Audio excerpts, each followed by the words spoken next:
A double helix is unwinds weak hydrogen bond, break, yes. Unzip and the breaking of weak hydrogen bond is 1 mark. We don't give you 2 marks there, is 1 mark. Then to form 2 separate, the word separate, let me repeat it. The word separate must be there to form 2 separate strands. Each strand is acting as a template. It's Zoleka, I think you are hearing me. Ne? Yeah, I'm just looking at the people who are live so that if you have any challenge, let me know in the comment section. I will answer it immediately. All right. Saying 2 separate strands is another mark. The 2 strands, they will act as a template. They will act as template. And then using free floating DNA nucleotide. We use DNA nucleotide to form a complementary strand whereby adenine goes with thymine, guanine goes with cytosine. I see. Then you form this DNA with 1 original strand and 1 new strand, which are genetically identical. That's how you can describe DNA replication. But we have some few questions. I'm gonna show you these other questions because this is a 6-mark question. Just in case, remember your paper, it has almost 45 marks full of this short question. In each section, we bring at least 1, of which this, at least 1 will come. All right. Then, transcription. Transcription must also know it that DNA double helix unwind, weak hydrogen bond, break to form 2 separate strands. Now, 1 strand acts as a template. You have to know that. 1 strand acts as a template to form the messenger RNA using free floating messenger RNA nucleotide. In this case, we are using free floating messenger. For the case of DNA replication here, here we are talking about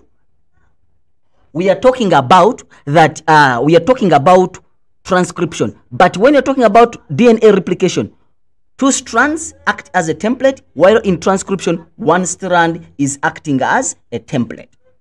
Then, whereby adenine goes with uracil, adenine goes with uracil, and then guanine goes with cytosine. Yes?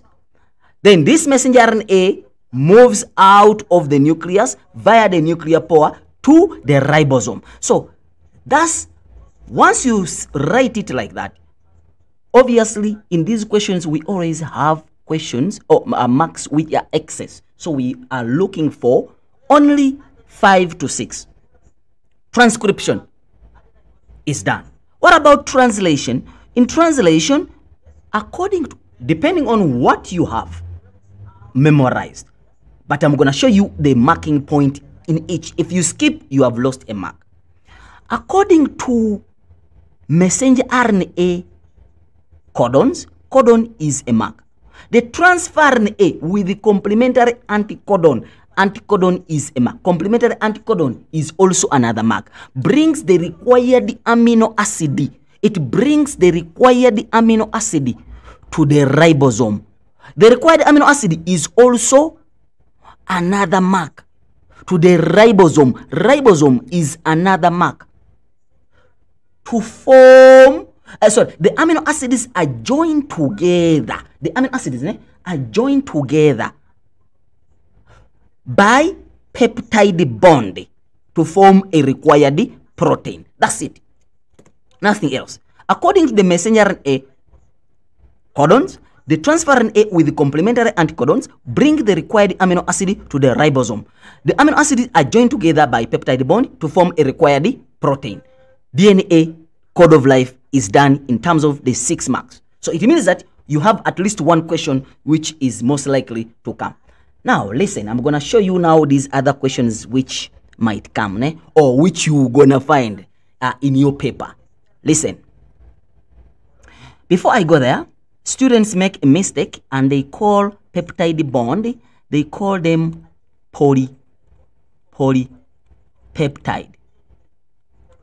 This is dumb. This is wrong. Polypeptide bond. We don't have this. We call it peptide bonds. We don't have polypeptide bond. Please don't call them polypeptide bond. We call them peptide bond. And then I'm going to show you also another mistake where students make. They call a polypeptide chain polypeptide chain a protein. It is only a polypeptide chain if it is less than 50 amino acids. 50 and above amino acids, we call them protein. It's only a protein when it's 50 amino acid and above. I hope you are getting it right.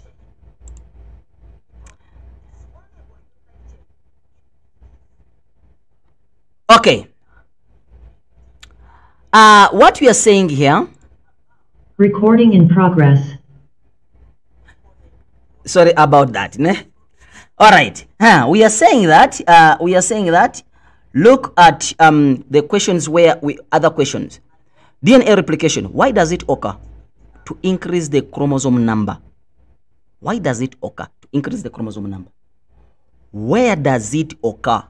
It occurs in the nucleus.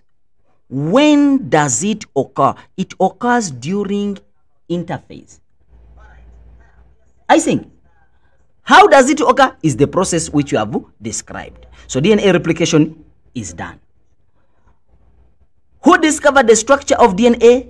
James Watson and Francis Crick. James Watson, Francis Crick. Another question. What is the difference between DNA nucleotide and RNA nucleotide? What is the difference between DNA nucleotide and RNA nucleotide? They are not asking what is the difference between DNA and RNA. They are looking for only the nucleotide of DNA and the nucleotide of RNA. So in this case, you talk about DNA has deoxyribose sugar, RNA has ribose sugar. DNA has DNA nucleotide has thymine, RNA has uracil. We don't have any other. That's it. Ne?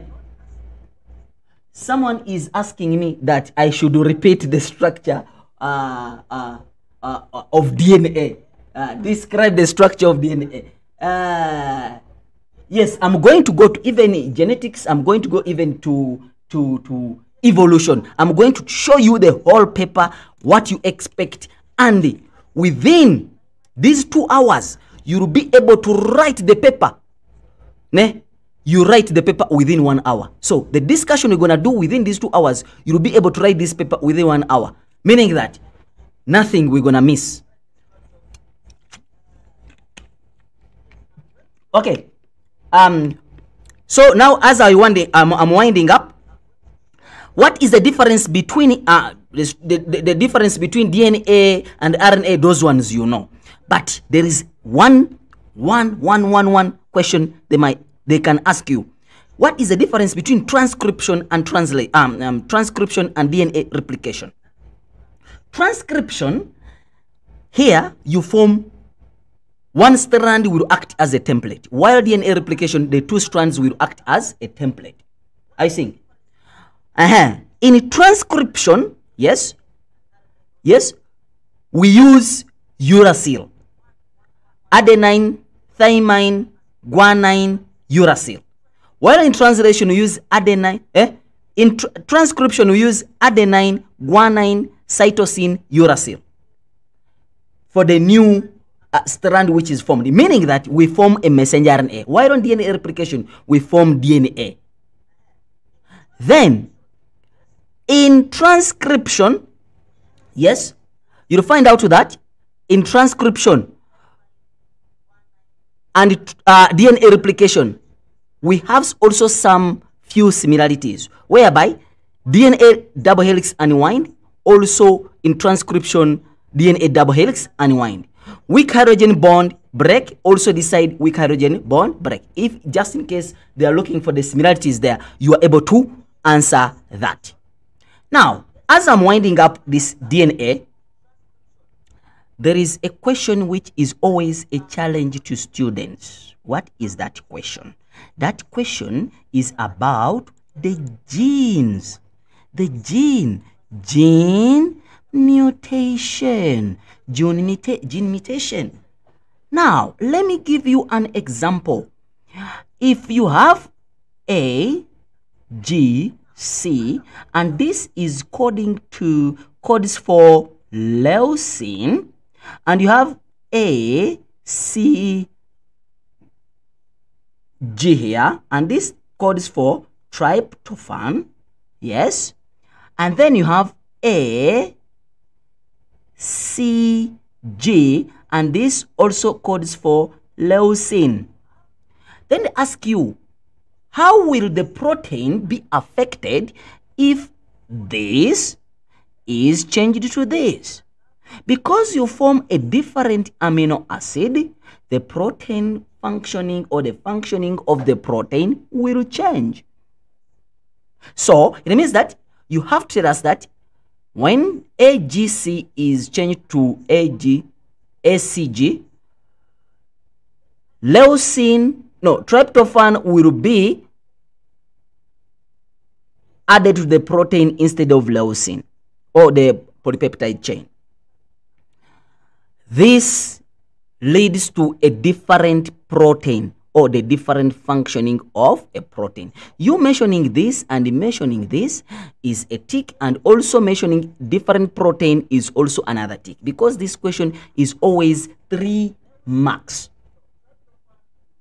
What about if this with this G changes this and this changes to this, even if it is 1, but it is the same amino acid? This means that the functioning of the protein will not change. However much the base sequence has changed, but what is formed codes for the same amino acid. Therefore, it means that you'll find out that it is exactly the same protein. The functioning will not change. It's like someone saying that, for example, let me just use an example here. Someone can call you Sibusiso. Someone, you will say yes, sir. Or can call you Ntuli. Still you say yes, sir. I think. Meaning that is the same kind of person. But if this, because this is leucine and this is leucine. What if someone calls Sibusiso, and then the next time the next caller calls you Dobe? Obviously, Sibusiso will not reply. No, Sibusiso will not reply. It's Dube who will say that, yes, sir. Because now it is different protein, the functioning will change. But it's the same protein, the function will remain the same. So, I repeat, I've concluded with DNA. We will only look at it when you're talking about the questions. So, here you're saying that DNA, structure, replication, transcription, translation. Please don't go without knowing it. And this gene mutation of DNA.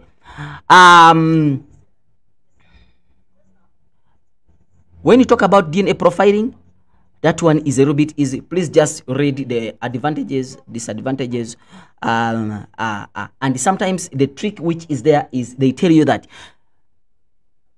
other than that what is mentioned in the question, give another, and you find the student giving the same answer in that question. So it means that you lose a mark. Let's check and see here. I'm not going to go through objectives, but I'll go through the terminologies because I love the terminologies. Here is the question of DNA. Let me just reduce it a bit. Now, fast. Now, this is just a simple question. What is X? In most cases, people say that X is a cell membrane. X is not a cell membrane. X is a nuclear membrane because the cell membrane is out. Nuclear membrane, this is a nucleus, but they can ask you the process. What is this? This is translation. Once you see something like this, it is transferrin A. This is a amino acid. But if they put dots there, this is not a protein. It's a polypeptide chain, because I said that polypeptide chain is less than 50 amino acid. Above 50 amino acid, it is a protein. Since this is just 1, 2, 3, 4, 5, only 5 amino acid, therefore that is a polypeptide chain. And then what is this? This is messenger RNA. And then which organelle is this? Is a ribosome. Now question can come: how many bases, how many nucleotides, how many codes code for amino acid? So let's answer that. How many bases code for an amino acid? Amino acid, remember, an amino acid, yes, an amino acid, yes, it's always having 3 bases because of this 1, 2, 3. So if how many bases is 1, 2, 3, but they're saying that if there are 3 amino acids, how many bases are there? So it's gonna be 1, 2, 3 times 3, which gives you 9.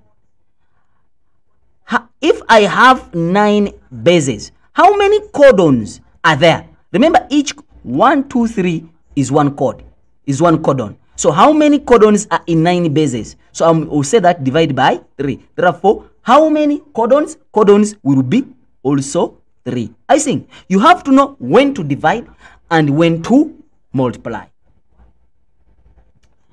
Yeah. Lastly, on this, they can also give you a question that they can ask you a question that, look, they can ask you a question that 20% is adenine. What is the percentage of guanine? So you have to know this. If 20%, you have to know that A goes with T, C goes with G. C goes with what?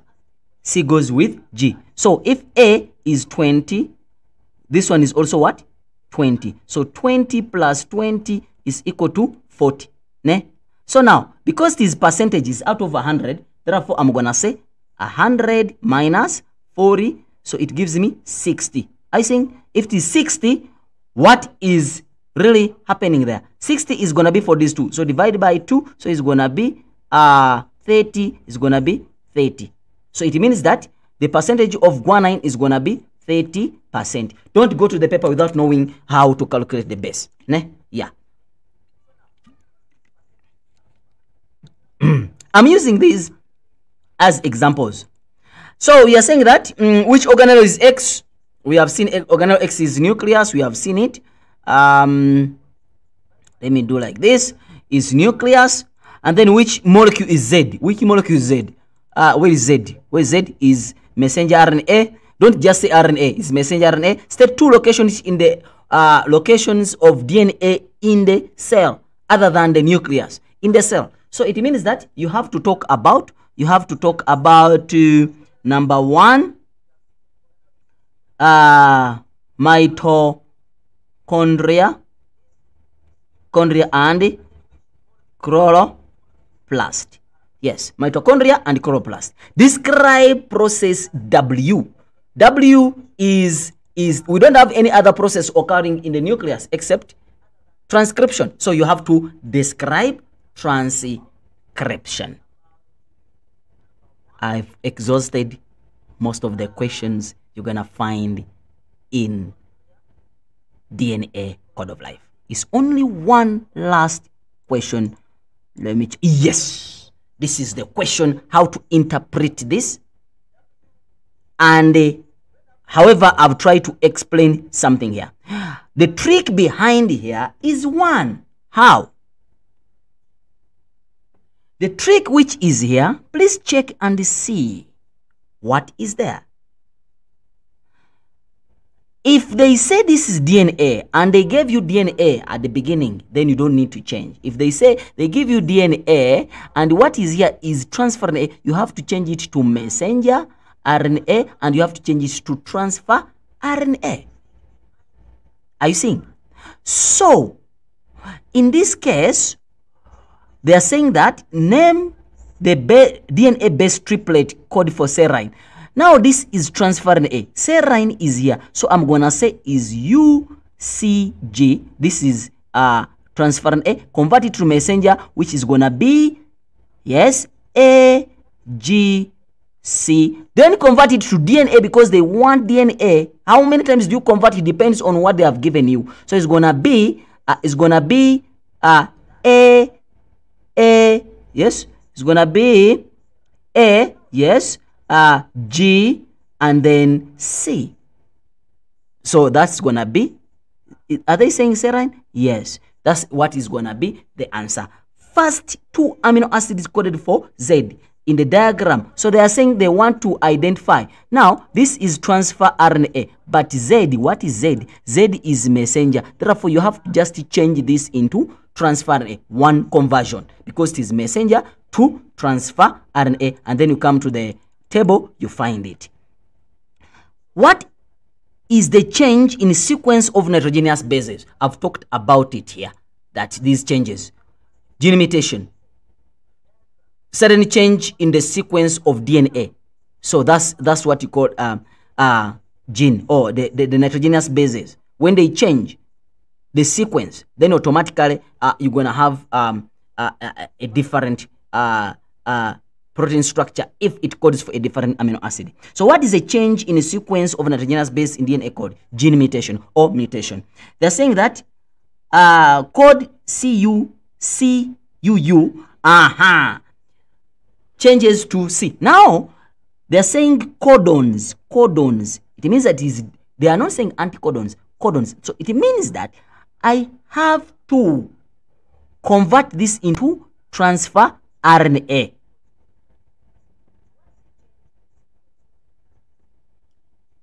Sibosiso, are you hearing? All right. We are saying that change this is going to be GAA. And then this is going to be GGA. So GAA is going to be what? So now you saying this is going to be leucine. Like the same example I gave. CCU is going to be GGA. GGA is going to be what? Proline. Proline leucine.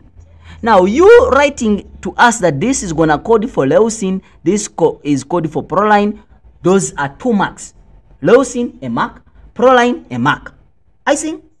Now you tell us because of a different amino acid is coded for, it will result in a different protein. But if it was coding for the same amino acid, then the protein would have remained the same. So it would have said that this codes for the same amino acid, for example, leucine, and also this codes for the same amino acid, which is leucine. This will not change the functioning or the structure of the protein. But because now it is changing, this is leucine and then this is proline, you're mentioning leucine a mark, proline a mark, this will result in a different protein or functioning of the protein.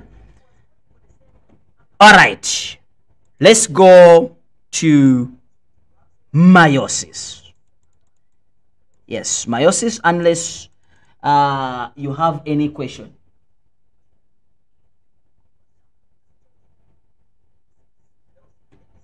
Someone is asking me, where do you get my booklet?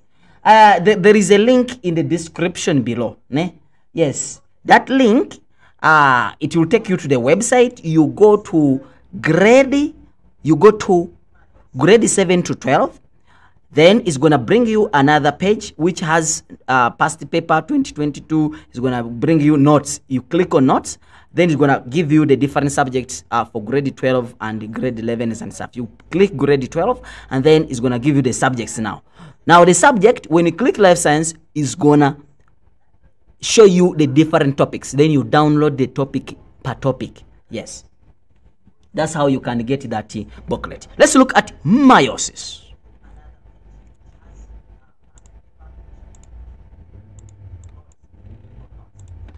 Meiosis. What do you expect to find in meiosis in your exam?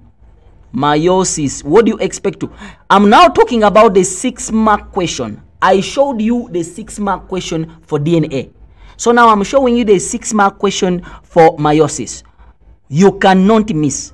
You will come back and then comment that, sir, thank you for giving us the scope. Yeah, if you follow what I'm telling you, I guarantee you a distinction. Share the video to others so that the others can also. Someone is saying that it's not clear. The clear is as a result of your the internet and your internet connection. You can increase the maybe from 128 to maybe 480, something like that. All right, let's continue. Meiosis, number 1, you need to know how to describe the karyotype. Karyotype. I think you know the karyotype. If you don't know, I'll show you how to describe it. You need to know how to describe crossing over. You need to know how to describe non-disjunction.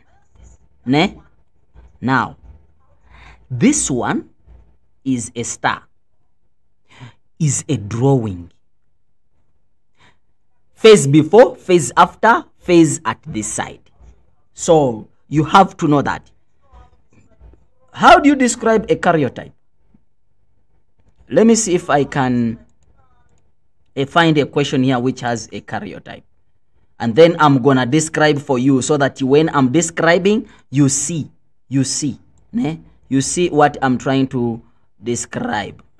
Sorry for, yeah. Here is an example of a karyotype.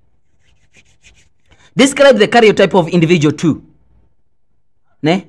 But when the question comes, the karyotype might not be there. You have to be knowing it by head. For example, the karyotype is individuals are made up of 46 chromosomes or 23 pairs of chromosomes. Yes? From you mentioning that 46, ne? 46 is a mark, ne? 40, sorry,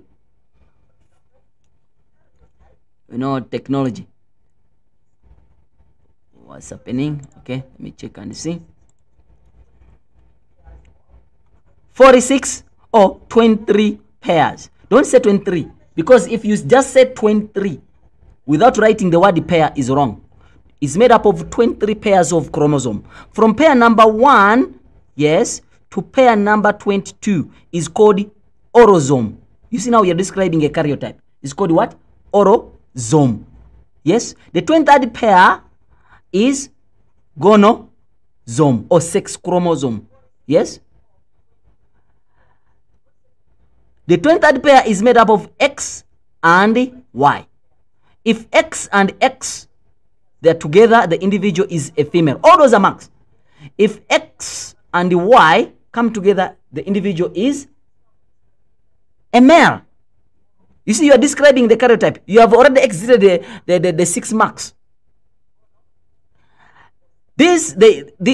Each chromosome pair, they have different sizes.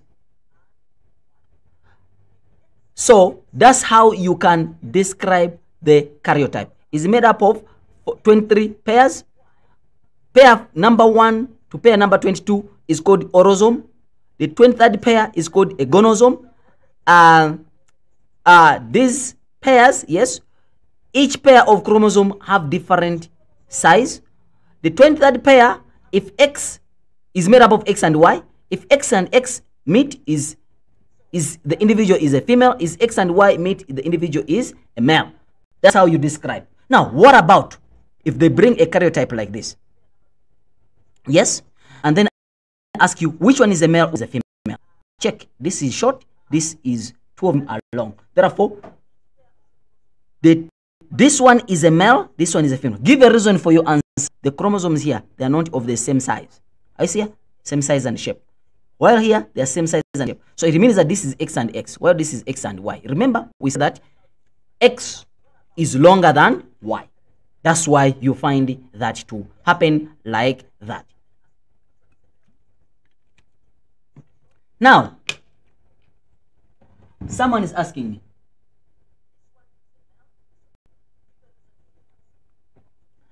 all right, I think it's sorted. Now, we are saying that let's go to another question of karyotype here, just in this, because I was describing the 6-mark question, but there can bring some few questions here.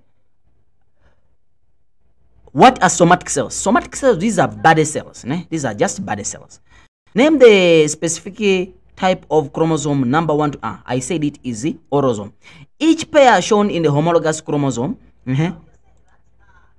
Each pair state the origin of each pair of chromosome.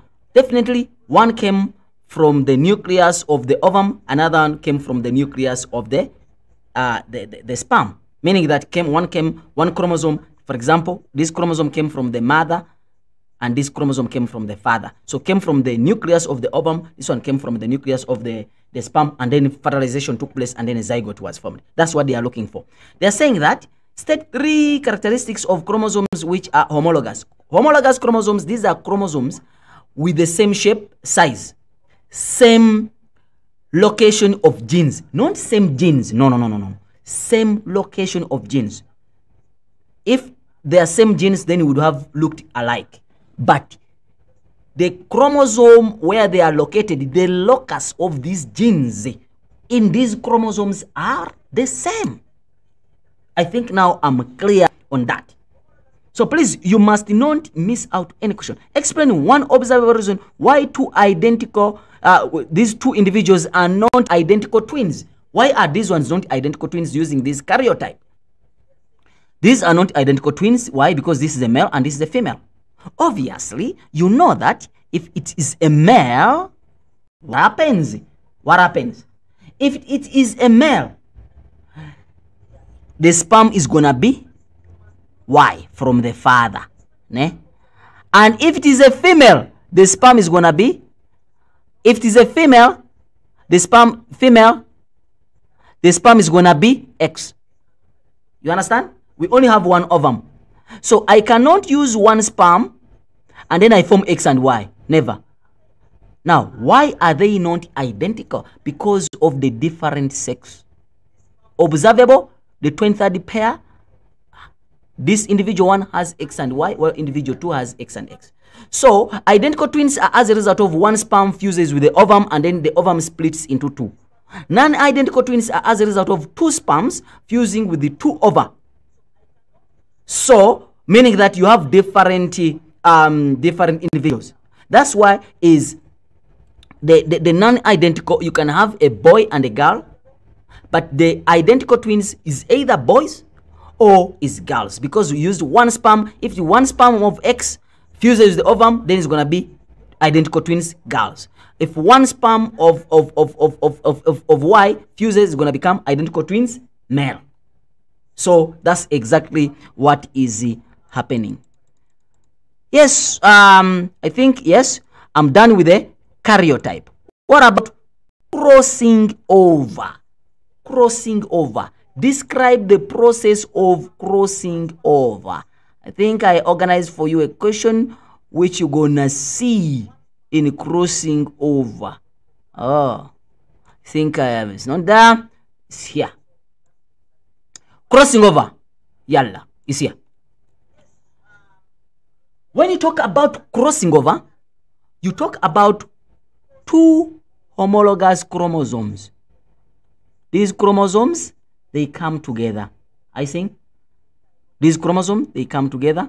They cross over at a point called chiasma. They must be homologous. The word homologous chromosomes align together. That's a key point. Homologous chromosome. They come together and the chromatids of the homologous chromosome cross over at a point called chiasma. I think at a point called chiasma. You understand? And then these chromosomes, these chromatids, they exchange the genetic material. When they exchange the genetic material, yes, they split and then they form genetically different chromosomes. That's why I told you these are genetically different chromosomes. But these homologous chromosomes, they are not the same. They don't they don't have the same chromosome number. They have the same location of the genes in their chromosomes. That is the meaning. All right. Now, what is P? What is this P? We have talked about. We said that is some people they call this centromere. That is not a centromere. A centromere is Q. Please don't confuse centromere and chiasma. C, chias, H, this pen, chiasma. If swan is called chiasma, if the men we call them chiasmara. This is a centromere.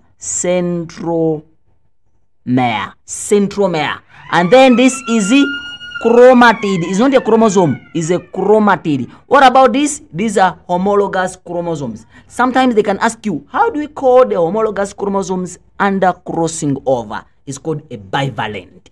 It's called a what? A bivalent. Chromosomes under, homologous chromosomes under crossing over. We call it a bivalent.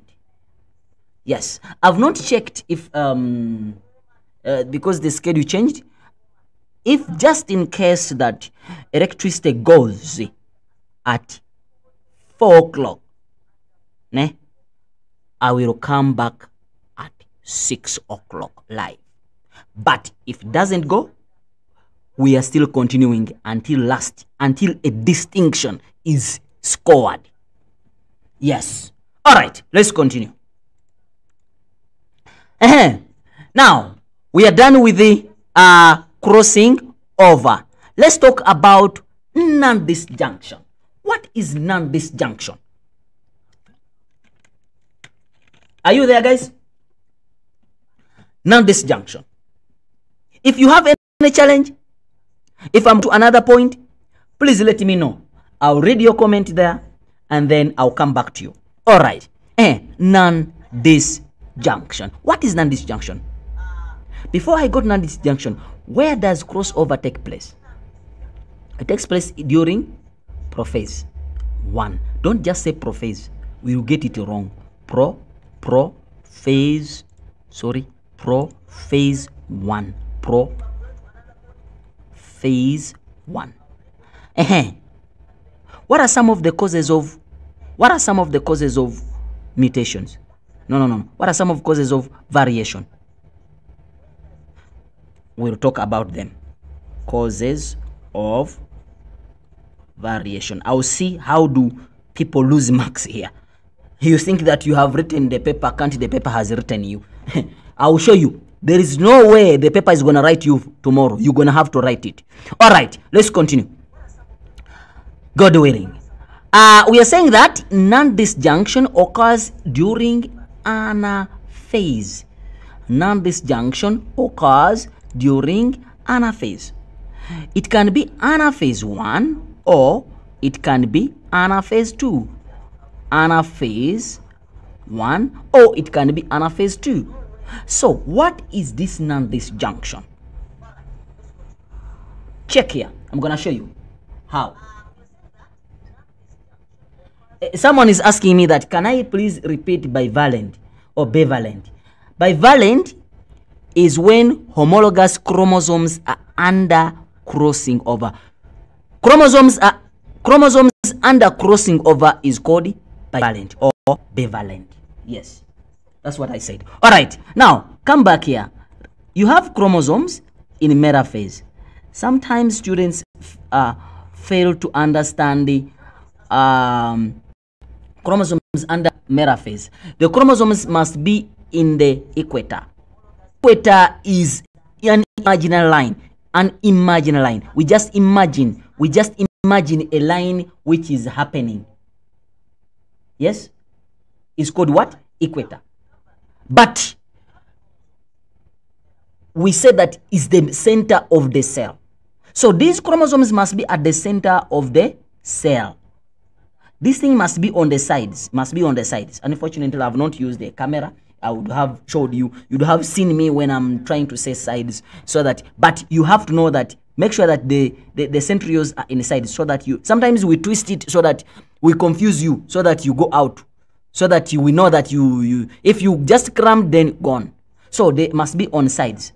So they can ask you draw a cell after cell before, or crossing non-disjunction. How is this non-disjunction? How this cell gonna lead to non-disjunction? Now, if these spindles contract and they pull this chromosome, now this whole set is pulled to this side, and then this one comes this side, this one comes this side. You result in a cell whereby this cell has 1 plus this, and then this one, because the whole thing went to the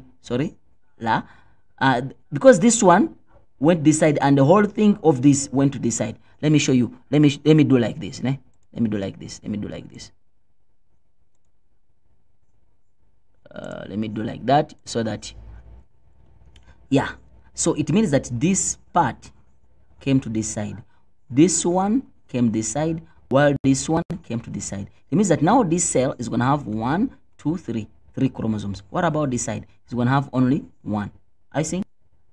Now this one is 3 instead of 2, and then this one is 1 instead of 2. I think. So because it has 1, therefore it's going to call it monosome. Well, because this one has 3 instead of 2, it's going to be call it trisome. I think. How does this lead to Down syndrome? How does this lead to Downey's syndrome? I think.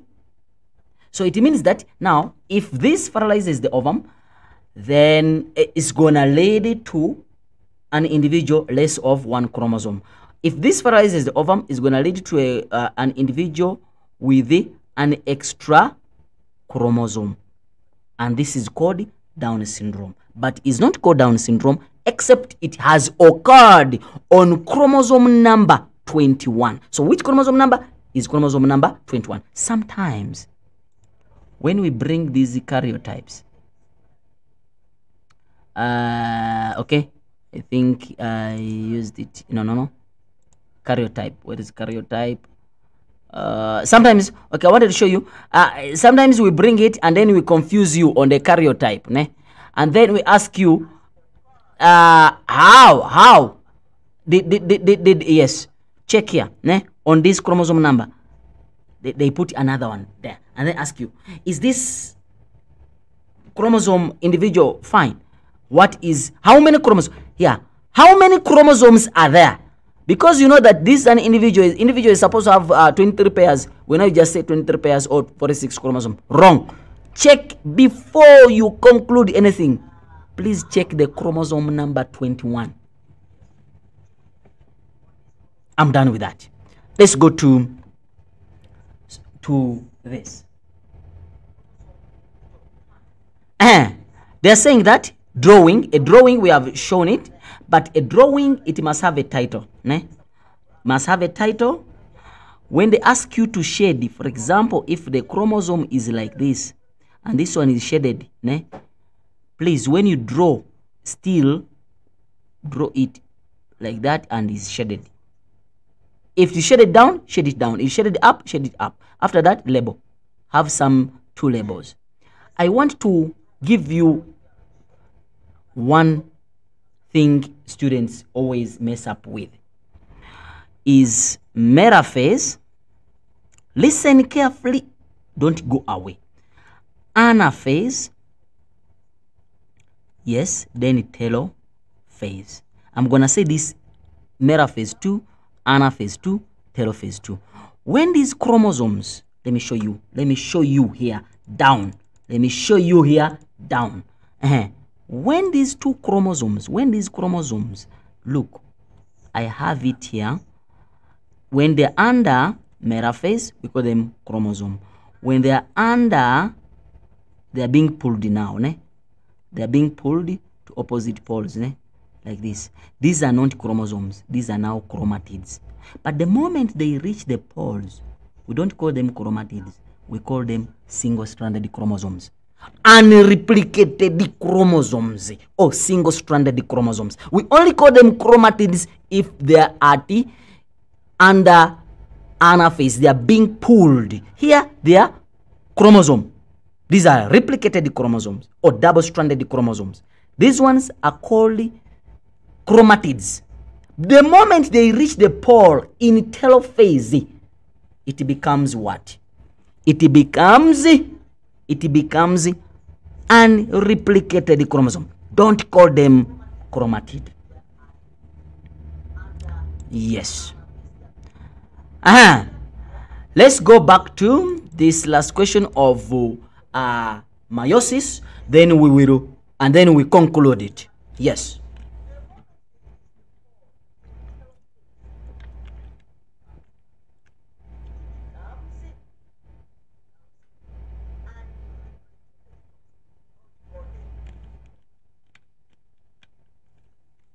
Okay.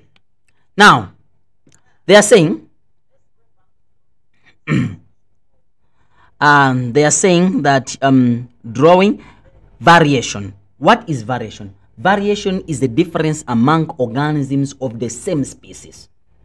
Variation is the difference among organisms of the same species. Don't compare mangoes and oranges. Don't compare dogs and pigs. That's not variation. Variation must be comparing dogs. Variation is the difference among organisms of the same species. It must be the same species. Yes. Now, what are some of the causes of variation? If you're comparing humans, you must compare humans. So what are some of the causes of variation? The causes of variation is, now, the major mistake students do in this exam, if they ask you 3 causes of variation, the first thing the student is going to say that the first cause of variation or genetic variation is going to say that meiosis. Yeah, we shall say correct. And then the next point is going to say crossing over. We're going to say thank you. Then it's going to say random arrangement of chromosomes during metaphase. We're gonna say yes, but no. Why are we crossing it when it's correct? It's because you mentioned here meiosis, and meiosis involves crossing over and random arrangement of chromosomes. So if they ask you this question, please remove meiosis. Don't think about meiosis. Then you talk about crossing over, random arrangement of chromosomes. Therefore, we will not put you this. We will give you a tick here and we'll give you a tick here. So you see, you have got 2 marks. Then plus you can talk about mutation, random fertilization, unless they have said that give 3 causes of variation during meiosis or during the process of meiosis. Then now you talk about crossing over, talk about random arrangement of chromosome, and then you can talk about mutation. Then you don't talk about random fertilization, don't talk about random fertilization or random mating. You don't talk about it. Yes. Yeah, I think that is the meiosis.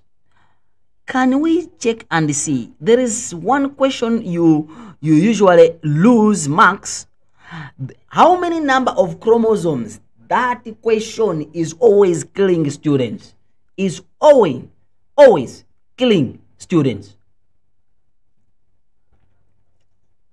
Is always killing students. All right. Let's go through this question paper. This one. Then they're saying that what is A? A is a cell membrane, not nuclear membrane. You can't see nuclear membrane when a phase is meiosis, is metaphase. Spindle fibers, then this is a chromosome. Yes, identify the phase of meiosis above, because they are single chromosomes. Therefore, it's gonna become what? It's gonna become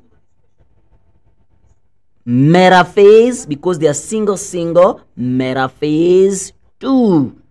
If they are double, this becomes metaphase 1. But here, single metaphase 2. All right. Let's go to another question. They are saying that what is A? We have seen it. What is B? We have seen it. Give one observable reason for your answer. Chromosomes align along the equator singly, individually. That's, if you don't say singly, 0. Or individually, 0. It must have that word, individually or singly. Chromosomes align along the equator, 1 mark, singly. What about, describe the role of B in the movement of these chromosomes during meiosis. B is spindle fibers. They pull the chromosome, the chromatids, in this case, the chromatids to opposite poles. They try to shorten. When they shorten, they pull the chromatids to opposite poles. Charlotte, are you still here? All right, let's continue. Draw it. This is the question I was talking about. You can't go without. Put the title. Good. After putting the title, what next? What next? What next? You talk about, you draw, because they're saying that draw a diagram of C, structure C. They're saying structure C, ne? As it would appear in the final phase of this meiotic division. They are saying only C. So if they're saying structure C, they're not saying draw the cell, how it will appear. Since they're saying structure C, then automatically you're going to draw this. Okay, let's see. Structure C. You have 2 options. Why 2 options? Then this chromosome, you see, it's 1. So you draw that chromosome with the centromere there. While you can draw this one also, draw the same thing with the centromere there. Are you seeing? But now this one is shaded. This one is not shaded. Why? Because it is colorless. See? Nothing shaded. This one is shaded. Therefore, you shade it up. I see. When you shade it up, what next? So it's gonna be like this. But now, where do I get? Where am I going to get the marks? Remember, they're saying final stage. Final stage has a nucleus. So this chromosome must be in the nucleus. Don't forget that at the final stage you have the centrioles. You also put the centrioles in there. Centrioles are outside the nucleus. Then after that, please give a title and then you label cell membrane, nuclear membrane. Now, okay, you can talk about centromere, and then now this is not a chromatid.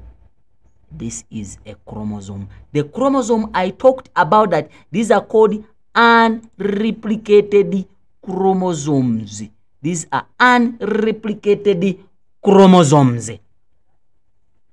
Yes. So I think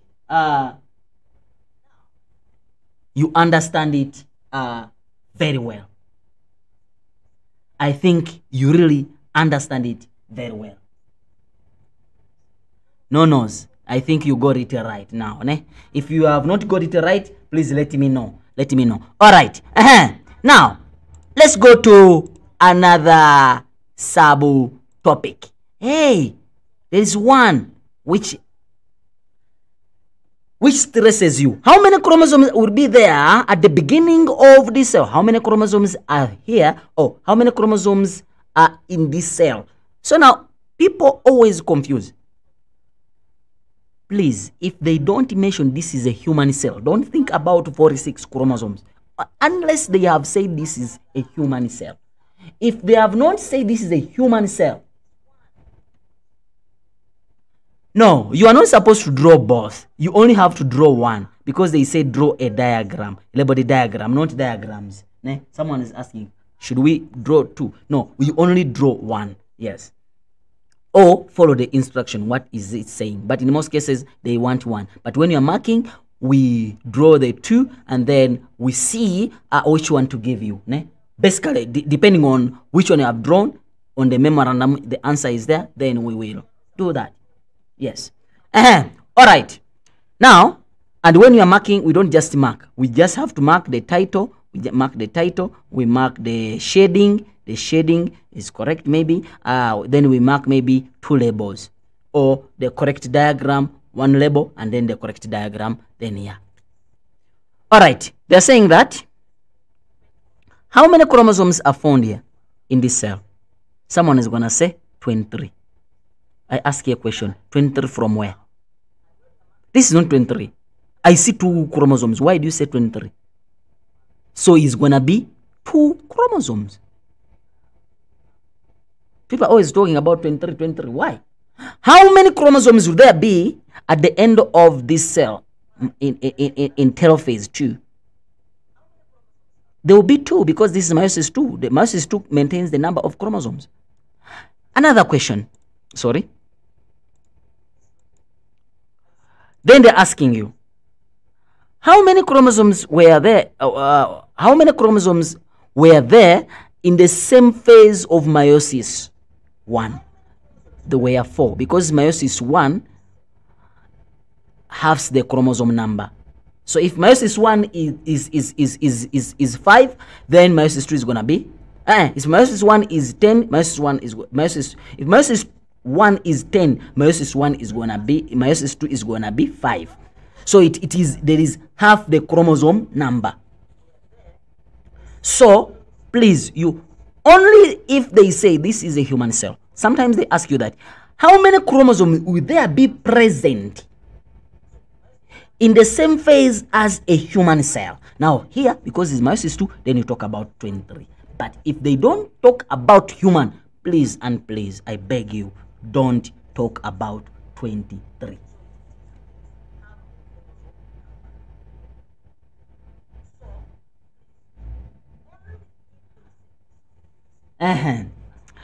All right.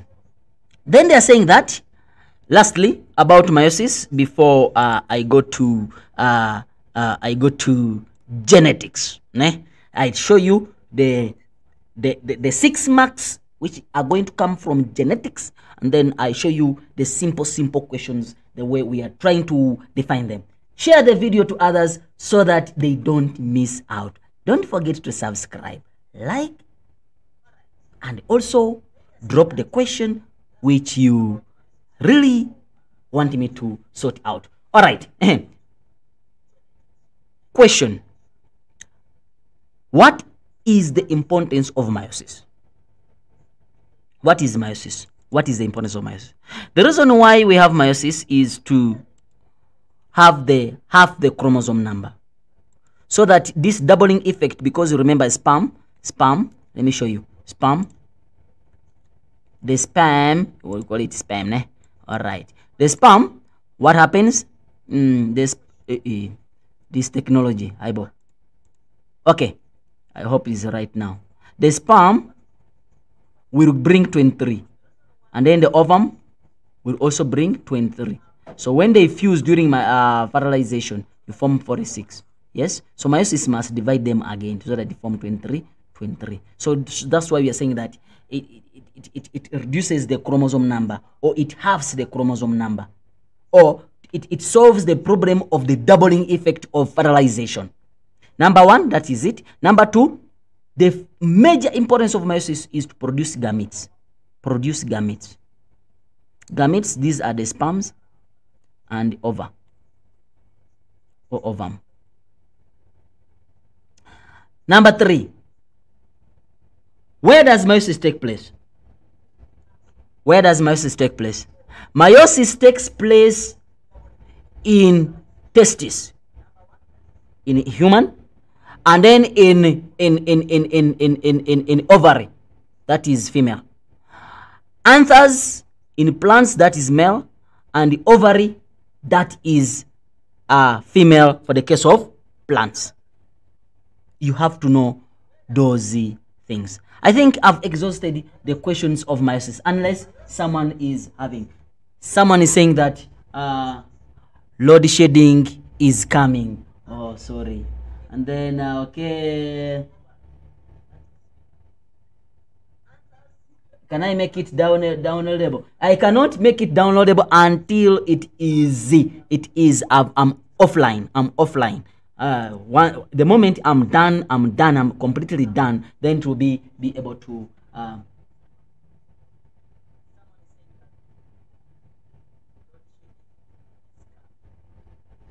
this one is asking me that how do I know the number I must count?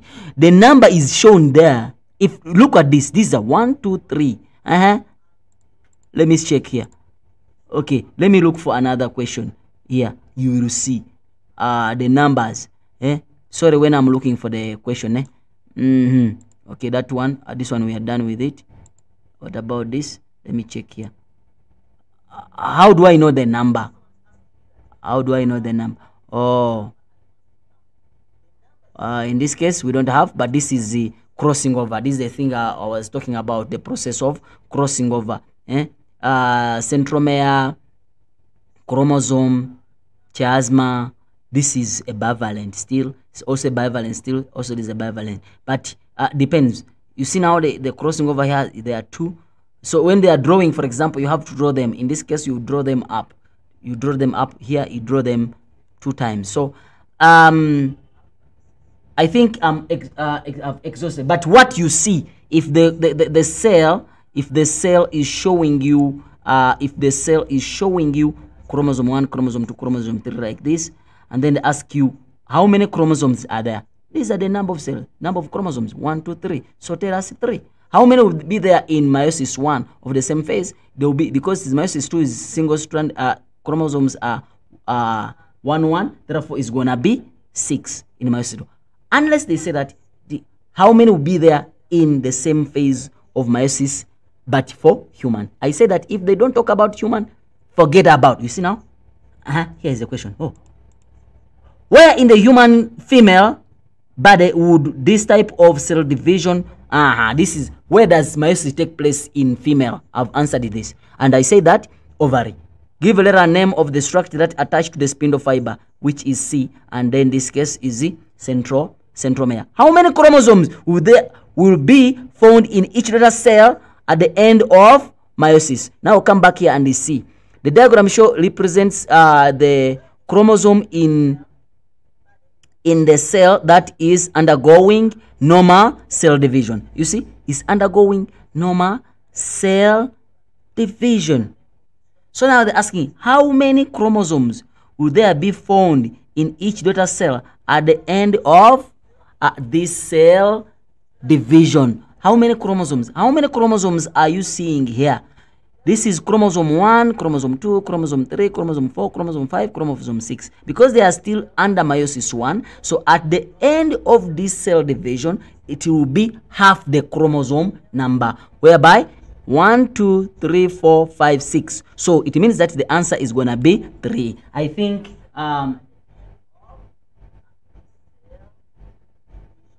Chantel, I think I've answered your answer correctly. Yes. Please share the video so that others can also benefit. Sometimes I do these lives, and then after that they look at it and they say, I didn't see this live. So share it so that even other people can benefit from this live. All right. Let's go to our favorite topic called genetics. Called what? Genetics. Share the video so that everyone can get all the marks in genetics. Genetics. I'm not explaining too much of this, but I'm explaining only what you expect in exam. I'm not explaining the basics. 6-mark questions. 6-mark questions. 6-mark question. When you talk about 6-mark questions, yes, in genetics, what are you supposed to look at? Number 1, genetic cross.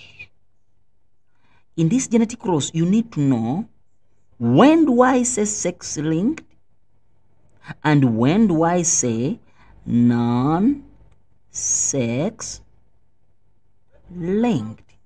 Yes, sex-linked and non-sexy linked.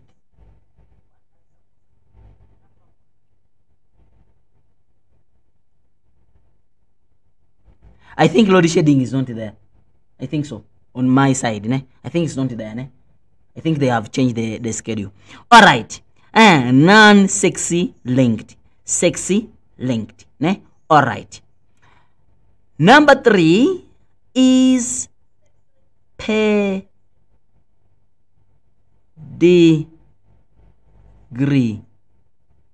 You have to know the pedigree, but still here, you have to know whether it's sex or none. Another thing, disaster, blood group. And then lastly,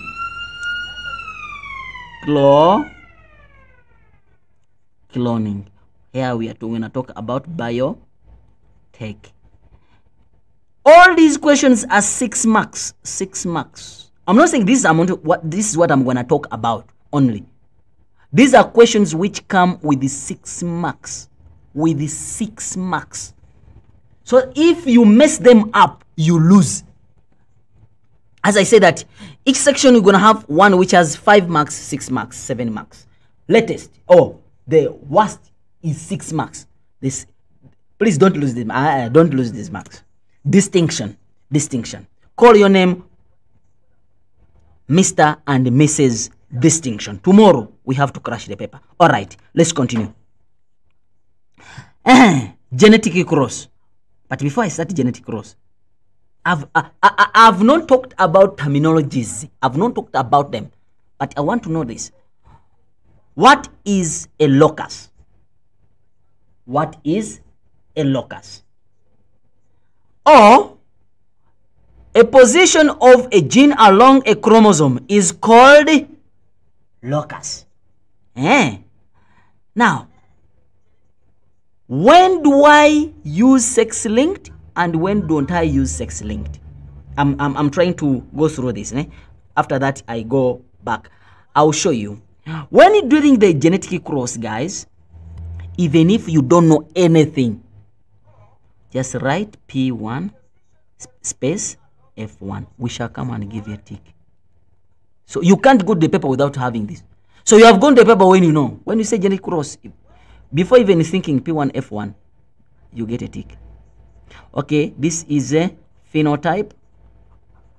Phenotype is always given in the question.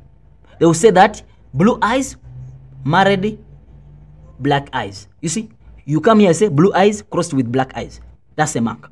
Another mark you have got. After that, you say genotype. This is the only disaster which is there. We're going to look at it. And then now, what about here? Now we say phenotype. Ne? We are done. Genotype, we are done. Then now you go to meiosis. Meiosis will only have meiosis if you have the gametes. For example, if I have T. Okay, sorry. I think some people are not seeing there. Let me just draw it here.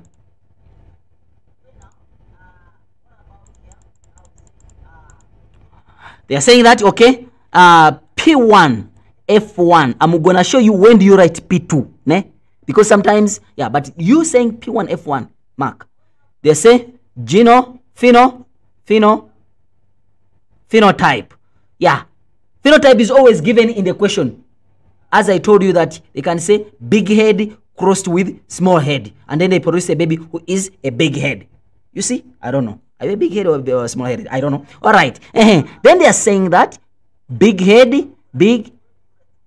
head crossed with small head is given in the paper. So you don't need to stress. So you get a mark for this. You get a mark for this. Now after that, you go to genotype. This is the only disaster I've talked about. We're going to look at it. You have to identify it. I will show you. For example, T, small t, T, small t. Now you go to meiosis. Yes. They're saying meiosis. They're saying T, small t, T, small t. Which are these are gametes. You see, now gametes, in most cases, we love it when you circle them. You know why? Because sometimes people try to bring this close together, and once you bring them together like this, we cross. We don't give you a tick.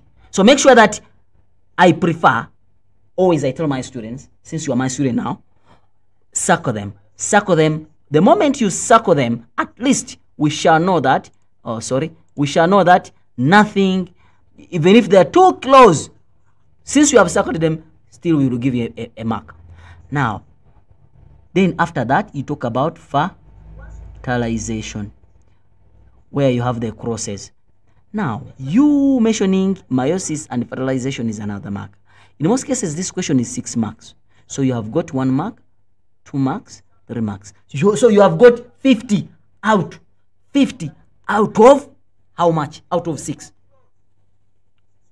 50% you have got it. Before, whether stress have started or not, whether you got these things correct or wrong, as long as you have that, you have the 3 marks. All right, now you continue, you cross this.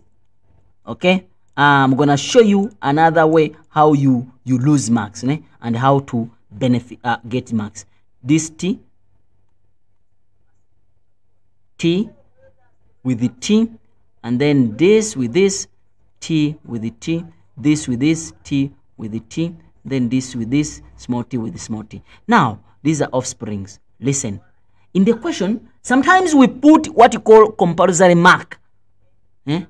We put what you call compulsory mark. When you're talking about compulsory mark, someone is asking me if I'm going to do cloning. I'm coming there to cloning.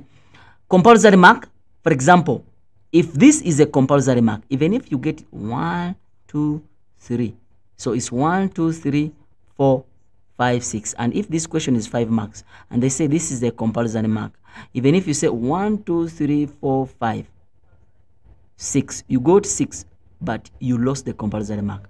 We won't give you 6, no, we'll give you 4. We'll give you 4. But if you write this, the 3, the other 3, they are obvious, whether the compulsory mark is there, whether the compulsory mark is not there.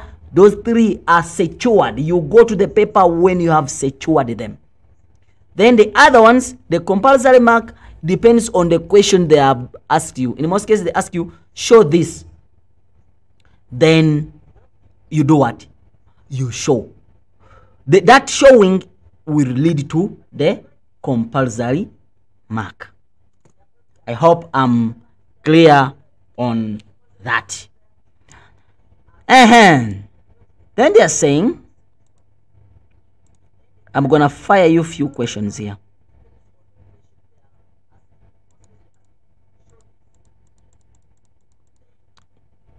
So the crossing, all of them, they do the same. Oh, I have not spoken about determination of sex. Sex. Don't forget to stay virgin. Determination of sex. Determination. Someone is asking. All right. Sex determination. Someone is talking about meiosis. Meiosis, we finished it. Sex determination. Okay. But you'll be able to watch it when the live is done. All right. We are saying that question can come, and this always kills the student. How many genes control blood group? How many genes control blood group? Let me know in the comments. Just now. Just type how many genes control blood group. I'm waiting before I continue. How many genes control blood group? Let me see. Who is the first one to answer? How many genes control blood group? I'm waiting. Define mutations. Yes, I'll talk about the mutations. How many genes control blood group? Yes, I'll cover every topic. Don't worry. I'll cover every topic. How many genes? Guys, type. I want to see the answer. How many genes control blood group?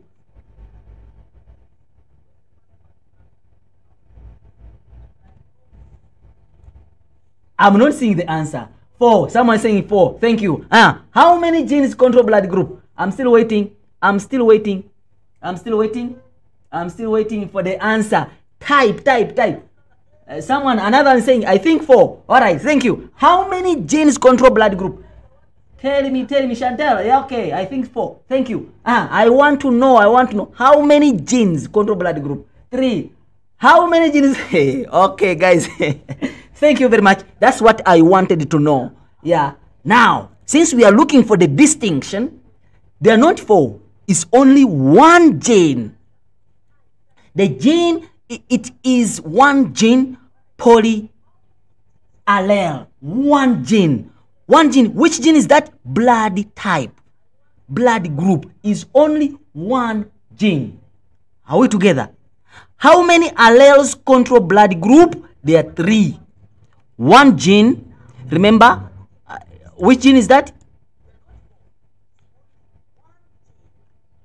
Let me show you here.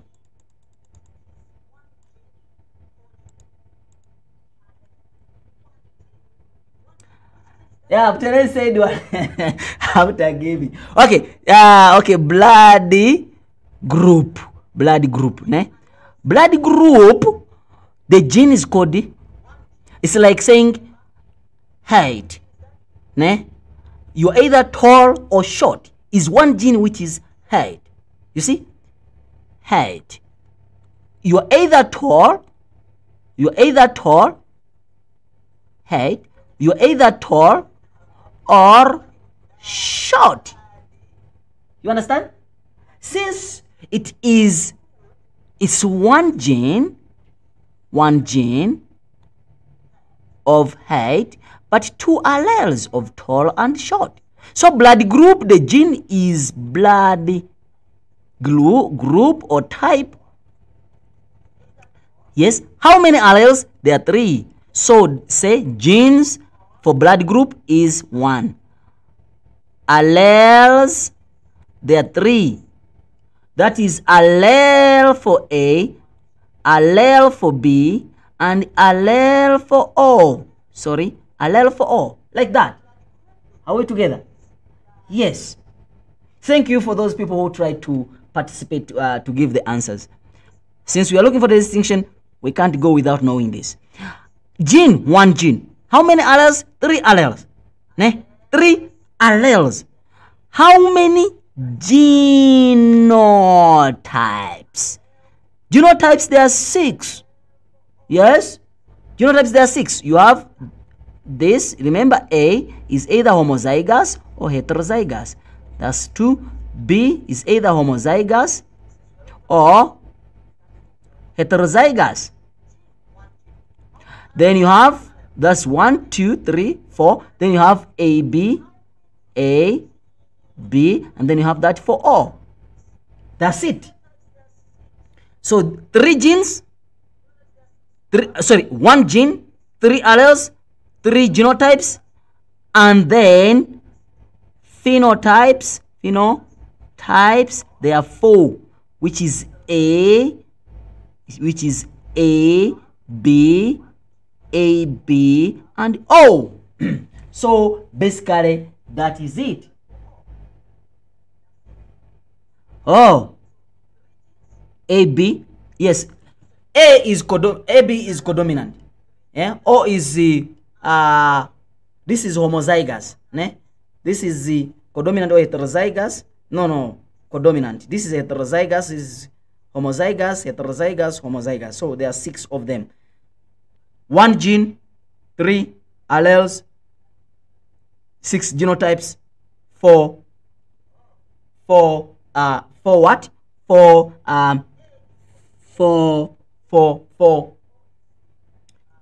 phenotypes. Now, a tricky question can come. A man who is blood group A married a lady who is blood group B, and they produced a kid of blood group O. Show how this is possible. A man of blood group A married a woman of blood group B, and they produced a woman of blood group O. How is this possible? It means that once you find that question, for you to cross, it means that a man, because they are saying they produce a kid of blood group O. O is small I, small I. Before I go there, let me show you the mistake here you do. And we don't mark it. However much you love it, we don't mark it. Some people, they write blood group like this. A. What is this? This is not I. Don't write I like this. And you put a dot like that. I is like this. Don't write I like this. This is 1 in Roman figures. Check. You have sometimes, you have watches, where it shows 1, 2, 3. Yes, they are like that. So this is not I. This is 1, this is 2, this is 3 in Roman numerals or Roman figures. So don't write A like this. We won't give you a mark. However much some computers, yes, they do. You are not a computer. Write the way correctly. 1A. Yes. So make sure that all these are simple things which might lead you to lose the distinction. For those people who have been using my book, Distinction Material, you know exactly what I spoke about it. And those people who have been watching the video. So it doesn't matter now. What matters here is for tomorrow's paper, for you to crush it. All right. Now, we say that, how is a man of blood group A marrying a lady of blood group B and they produce a kid of blood group O? 1. Know that blood group O, it has 2 eyes. Yes? Yes. If they have 2 eyes, how about this? Remember, A can be homozygous or it can be heterozygous. B can be homozygous and heterozygous. Now, if I have O, which is II, yes, it means that I used this and this. Because if I make this and this, there is no way I'm going to produce these 2. Even if I say this and this, there is no way. I'm going to only have 1 I, small I. Therefore, it's going to be heterozygous blood group A. So when you talk about the genotype, is going to be the phenotype. So I'm going to say P1F1. Genotype, phenotype, phenotype.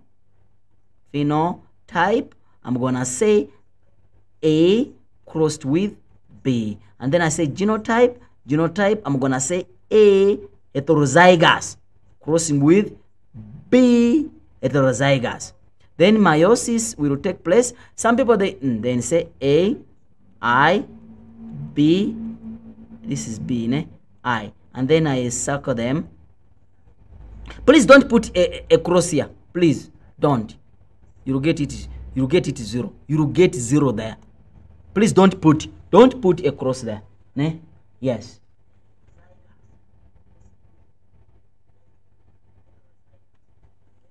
Someone is asking, why didn't you find the channel at the beginning? That's the answer for God. All right. Now, let's continue, guys. But you can tell your grade 11 or your sisters, your brothers, subscribe the channel. Look for Saidi. Yeah. You always find the content there. All right. Now, look. Now, this is gametes. Gametes. So if these are gametes, now what happens here? You can use a Punnett square method, or you can just cross. Whatever you want, still it is fine. For example, let me use the Punnett square because I've been using the cross. So you draw your Punnett square here, and then you say, okay, you have A, you have I here. You have B, you have I here, small I. And then now you cross, you're going to say this is A, B. Ne? This is going to be B. and then this is gonna be A, and then this is gonna be O. You see? You see? These are offsprings. Offsprings. You see? Now this one produced a person who is blood group O. That's how it was possible. It can even come in the 20 in the 7-mark question. That's why I showed you those crosses. Those crosses. So please, blood group should not be a problem. Which blood group is now I'm done with the long question of blood group. Few questions now. Which blood group is a universal donor and which blood group is a universal recipient? Blood group A, no, blood group AB receives from every blood group, while blood group O donates. So blood group O is a universal donor. Some people, when they are blood group O, yeah, they think their blood is strong, they feel good. No, it's worse. Why? Because if you lose blood, if you need blood, we have to look for only one person with blood group O. But if your blood group AB, you are lucky. Anybody who comes, you can donate that blood to you. So blood group AB becomes a universal recipient. It receives from everybody. While blood group O is a universal donor, only donates to anyone.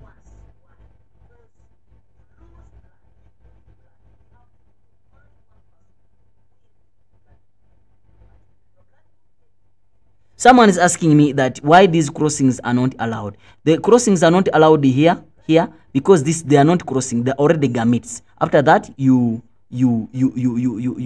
can draw your crosses here. Ne? So the crossing here, to cross here, no, it's not allowed there. It's not allowed. Crossing here is fine. If you cross them, it's fine. You can either use the Punnett square or you can just do the crossing. All right.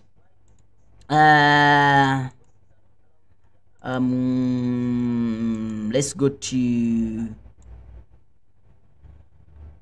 we talked about the blood group. I'm coming back with the cloning, cloning. Or I'll give you one tip of an example of. Okay, let me give you the question, because I just want to go just for 2 or 3 minutes. Yes, 3 minutes. Let me give you just one question for you to practice. Practice for me. Is 6 marks, ne? Yes, this one. It's a simple question. There is something behind it, most especially on this question. On this question, I need to see so that you don't lose that mark. Please do that for me, ne? Do that for me. Then after that, I'm gonna do it again for you. What's the time? Is 39. I'm giving you 4 minutes. 4 minutes to finish, ne? I will be back. I will be back. I'm saying I will be back.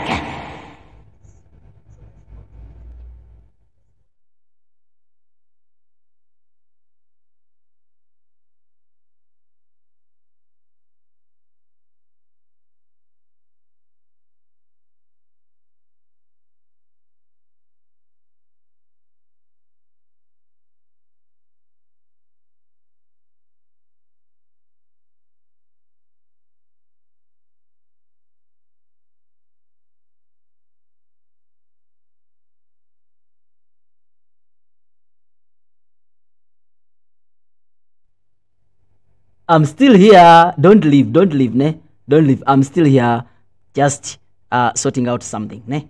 Yeah, please do that. Now, 3 minutes.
If you have a question, let me know. Let me know, ne? Let me know. Yeah, you might be having some challenges.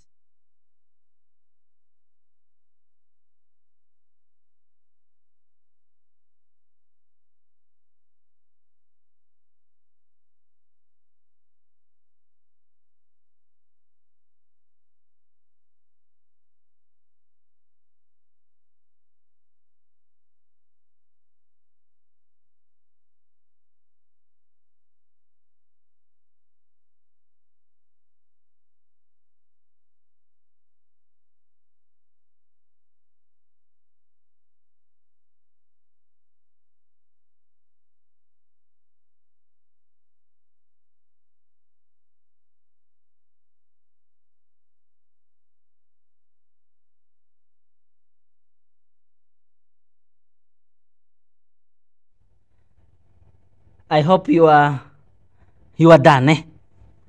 Hope you are done. Hope you are done.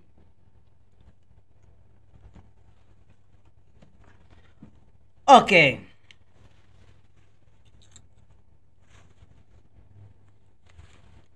Oh, come on, saying, yeah, it's done, it's done. Here is the incomplete dominancy. Give a reason for your answer because a third phenotype is given or an intermediate is given.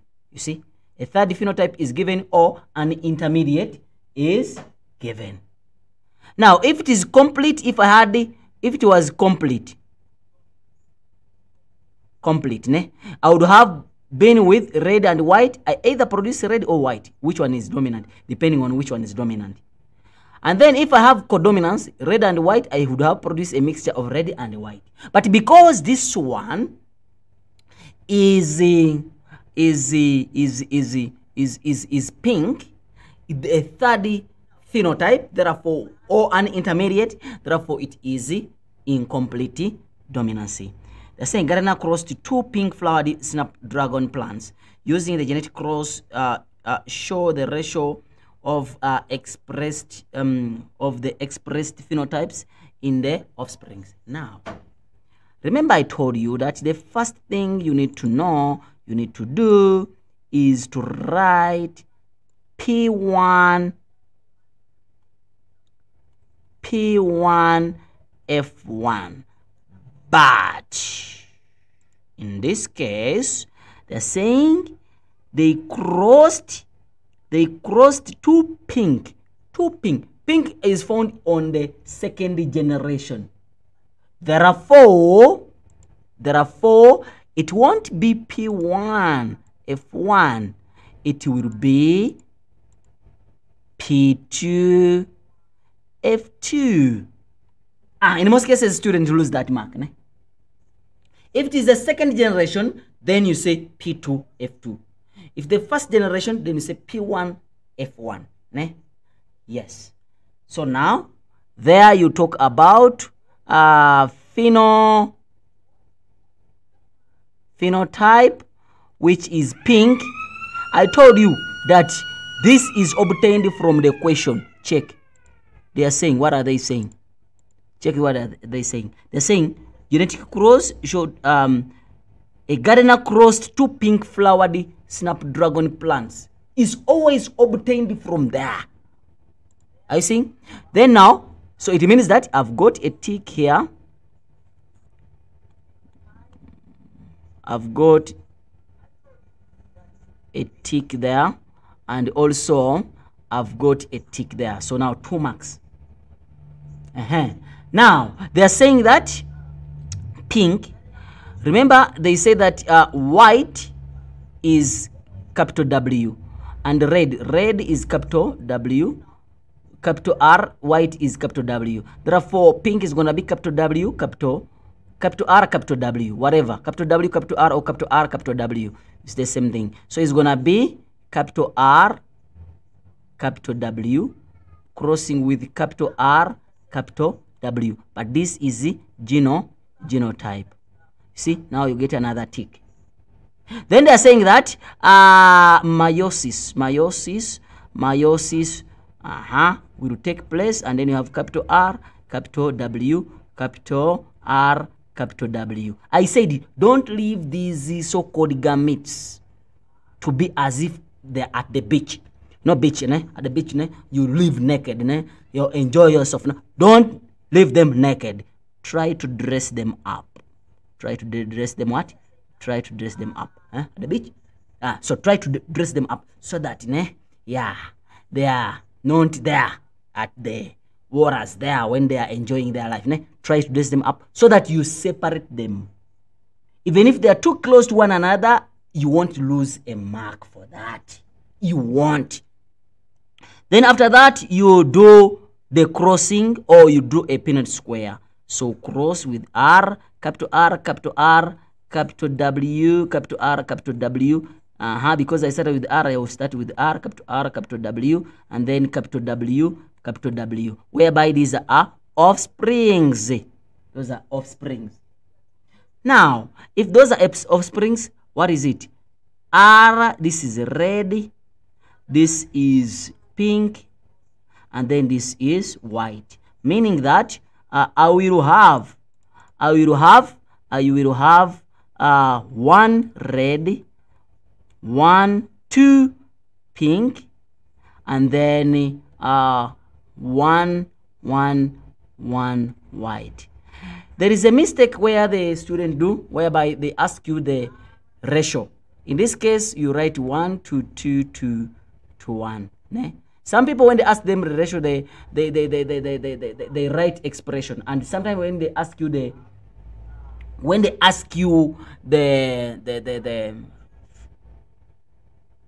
expression, they write the percentage. So when they ask you the ratio, please write the ratio. If they ask you how many were red, or what is the percentage of individual plants which were red, then you have to say it's 1 out of what is the total. The total is 4 times 100. Then you give us the answer. You give us the answer as 25%. Please don't forget that. All right. Let's continue. And we say our question is, I think I've exhausted that. Pedigree. Let's just look at one question here, which involves the pedigree, and then we can go to our... Oh, there is one question here for blood group. There's one question here for blood group, but I think we exhausted the blood group. But you see that blood group also has 5 marks. Explain why paternity of the boy could not be established using the blood group. Why is paternity test is not able to be established, like to conclude that this is the father of the individual? It's because many people have the same type of blood group. So you can't say that, as I showed you, that it's blood group A, married blood group B, and then produce blood group O, still they produce blood group AB, still they produce blood group B. So whom are you going to say that is not the father, or whom are you going to say that is the father? So it means that you end up losing the what? The mark. All right. Why is it not conclusive? Why is it not conclusive? Because many people have the same type of blood group. But if they ask you, explain why paternity test for this situation, you will say that the mother is blood group O. You see, the mother is blood group O, while the boy is blood group AB, blood group B. So of which the boy can be can be B, heterozygous, or the boy can't be homozygous. Why? Because the mother is II, so gets 1 from the mother. So the genotype of the boy is heterozygous. Now this one can give yes the B, ne? And also this one can give the B. So whom are you going to say is the father? Whom are you going to say is not the father? So that's why in this case, blood group can only help you to eliminate those possibilities which cannot happen. For example, a person of blood group, the father can't be blood group A because this person is blood group B. You see? So if it's blood group A, there is no way how the boy is going to have blood group B. So if a man, there is a man, another man who is blood group B, so blood group A, that one is wiped out. You understand? And then another man who is blood group O cannot be. So blood group A and blood group O, they are wiped out. Why? Because if it is small I, the boy is blood group B. So there's no way how this boy is going to get a B from the father who is blood group O, yet the mother is already known is blood group O. You see? So that's the meaning that you can't use blood group to conclude the father of the individual. Because you are blood group B, you can't say that this is my child because this child of mine is blood group B. There are so many people who have the same type of blood group, and the possibilities of having these are many. I hope you understand me better. Now, how do you write this? It means that this one is only blood group A and blood group O are going to only be wiped out. So the blood group A and blood group O, they cannot be the father. So you get those 2 marks already. And then this blood group, the male A can give this allele for B to the boy. So it can be the father. Or this one also can also give one allele for B and gets another one from here. Also can be the what? Can be the father. That's why we cannot conclude using blood group who is the father of this boy. As I repeat that, blood group can only be used to eliminate the possibilities which cannot happen in a situation. Who is the biological father of the boy using the DNA profile? Now you have to check and see. You will see that it is this and this. You will see that is male what? Male 2. Give a reason is because the remaining bands of DNA profile match with the male. The remaining, they must match. If there is one which is not matching, then automatically it's not the father. Might be a relative, but might not be the what? The father. Remember, all the genes that this boy or this baby is having is mother and the father. So if you take out all the mother's genes, because the mother is known, now the remaining bands of this boy must be those ones of the father. Let me show you what I'm trying to say. This mother, okay, this one is not for them. Yes, this one is corresponding. So this one is out. This one corresponds. This thing is now jamming. All right, corresponds. This one corresponds. Oh, this one corresponds. Yes. This one is not matching. So this one is not matching. This one is not matching. This one corresponds. Is out. This one is not matching. This one is not matching because this is not. This one is matching. So now, all of those ones which have X must match with the male who is the father. That's why I'm saying that the remaining bands of the boy, after those ones of mother have been removed, they must match with the father. Okay, this one, yes, it matches. You see, this one, yes, it matches. You see, this one is matching with this. This one is matching this. That's why we say that individual 2 is the father. Male 2 is the father of the boy, because the remaining bands of the boy have matched with the male. With male 2. All right. Now, let's go to just one example of a pedigree diagram. Yeah, pedigree, where are you? Pedigree. And then I show you how you can use it to answer and also to score a mark.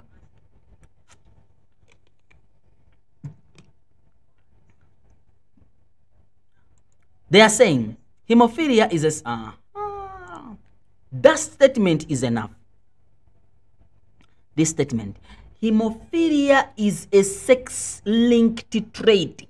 Hemophilia is a sex-linked what? Trait. Meaning that if it is a sex-linked trait, what is it? It means what does it mean? It means that you're gonna use X and Y. Please, if they don't say is a sex-linked in exam, don't use X and Y. You're gonna get it wrong. Is a sex-linked disorder.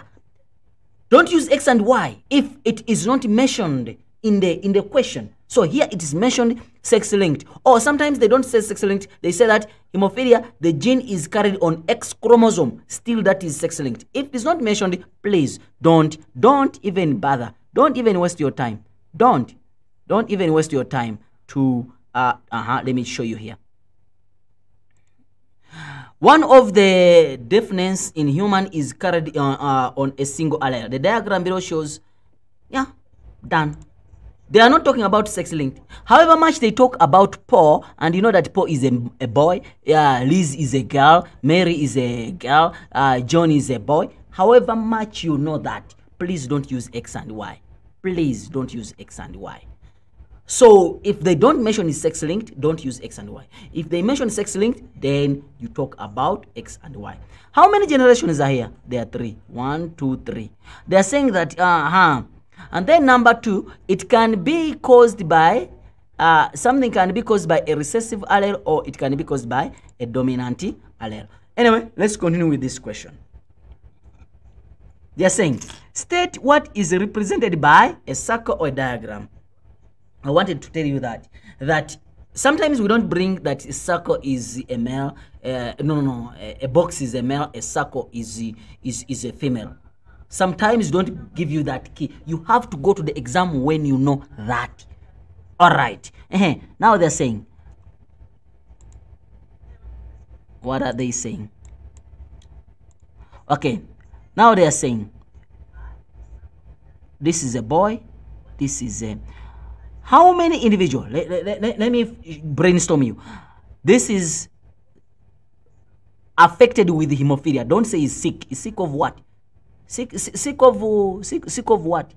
Malaria, ne? Sick of what? Sick of hemophilia, or is hemophilic. All right. How many kids are produced by P and Q? They are how many? It's 1, 2, 3, 4, 5. I know many people are gonna say that. It's not. They are not 5. 1, 2, 3, 4, 5. No. This one is an intruder. This one intruder. This one got married. This one got married. This. So there are only 3 kids. How many generations are here? 1, 2, 3. There are 3 generations. You understand? What is the phenotype, the genotype, or the phenotype? They can ask you what is the genotype or phenotype of P or Q, whatever they can ask. But if it is shaded, it means that that individual is affected. Now, they're saying that state what is represented by a circle. We have said that the circle means a male. State the number of general A. We have talked about them. There are 3 generations. 1, 2, 3. Offsprings P and Q. State the number of offspring P. The same thing is this, and this. This one and this ones, they are only and only got married to that. So they are intruders. State, they're saying that let us give the letters of only male who are having hemophilia. Letters of the female. Female is T and the female is U. Those are the only 2 people who are having hemophilia. Why? Because they are shaded. And then lastly, the genotype of R. The genotype of R. Now, how do we find the genotype of R? Look at the babies or look at the parents. First, look at the babies. It can help you. If you see that the baby is, one baby is hemophilic, then automatically the mother is gonna be heterozygous. So the mother is gonna, remember that here you have X and Y. Y doesn't carry anything. Y doesn't carry anything. So it's X and Y. So Y does not carry anything at all. All right. I think now, okay, so since this one is sick, it means that, and is a boy, so it's going to be like this. It's going to be, this is a recessive allele. So if it's a recessive allele, obviously this can't come from the father, because the father already gave the what? The Y. Therefore, this came from the mother. So it means that the mother, since is normal, but a carrier. So the mother is going to be, or R is going to be capital A, capital X, capital X, capital H, small h. And that becomes the answer for that. Yes. Let's continue now. Let's continue. So we are done with this. We are done with this. Sex determination and biotechnology. How do I explain sex determination? Sex determination. Sex determination is like describing a karyotype. When asked you to describe sex determination, it's like describing a karyotype. But here, if they ask you the genetic cross, you have to do the cross. Ne? So, for example, if it's a cross, you tell us that P1, F1, everything, ne? Male crossing with a female, yeah, and then you tell us that male is X. You tell us the phenotype here, ne? And then you tell us the genotype. Male is X, Y, and then female is XX. Then you cross. Then you tell us meiosis here. You tell us gametes. They come out here. They come out, and then I'm gonna explain. I'm gonna show you how to write it if they say using a genetic cross, and then also show you how do you describe if they ask you to describe. Then these are gametes. These are gametes. Then they cross, then they cross, then this and this, cross Y, and then this and this, they cross like that. So this is the offsprings, meaning that you have 50% chance of having boys, and 50% chance of having girls. What about those who have girls, or boys? Yes, even if you have a boy here, the next time you have 50% of a boy again. Even if you have another boy, the next generation, you have the next reproductive cycle, you're gonna have still 50% chance of having a what? Having a boy. So it depends on how do you roll your dice, and how many chances do you have to have a boy. There are 50, but you are just lucky that you have what? Boys, or you are lucky to have what? To have girls. So in this case, we are saying that 50 boys, 50 girls. Yeah. If they ask you to describe, you tell us that individuals,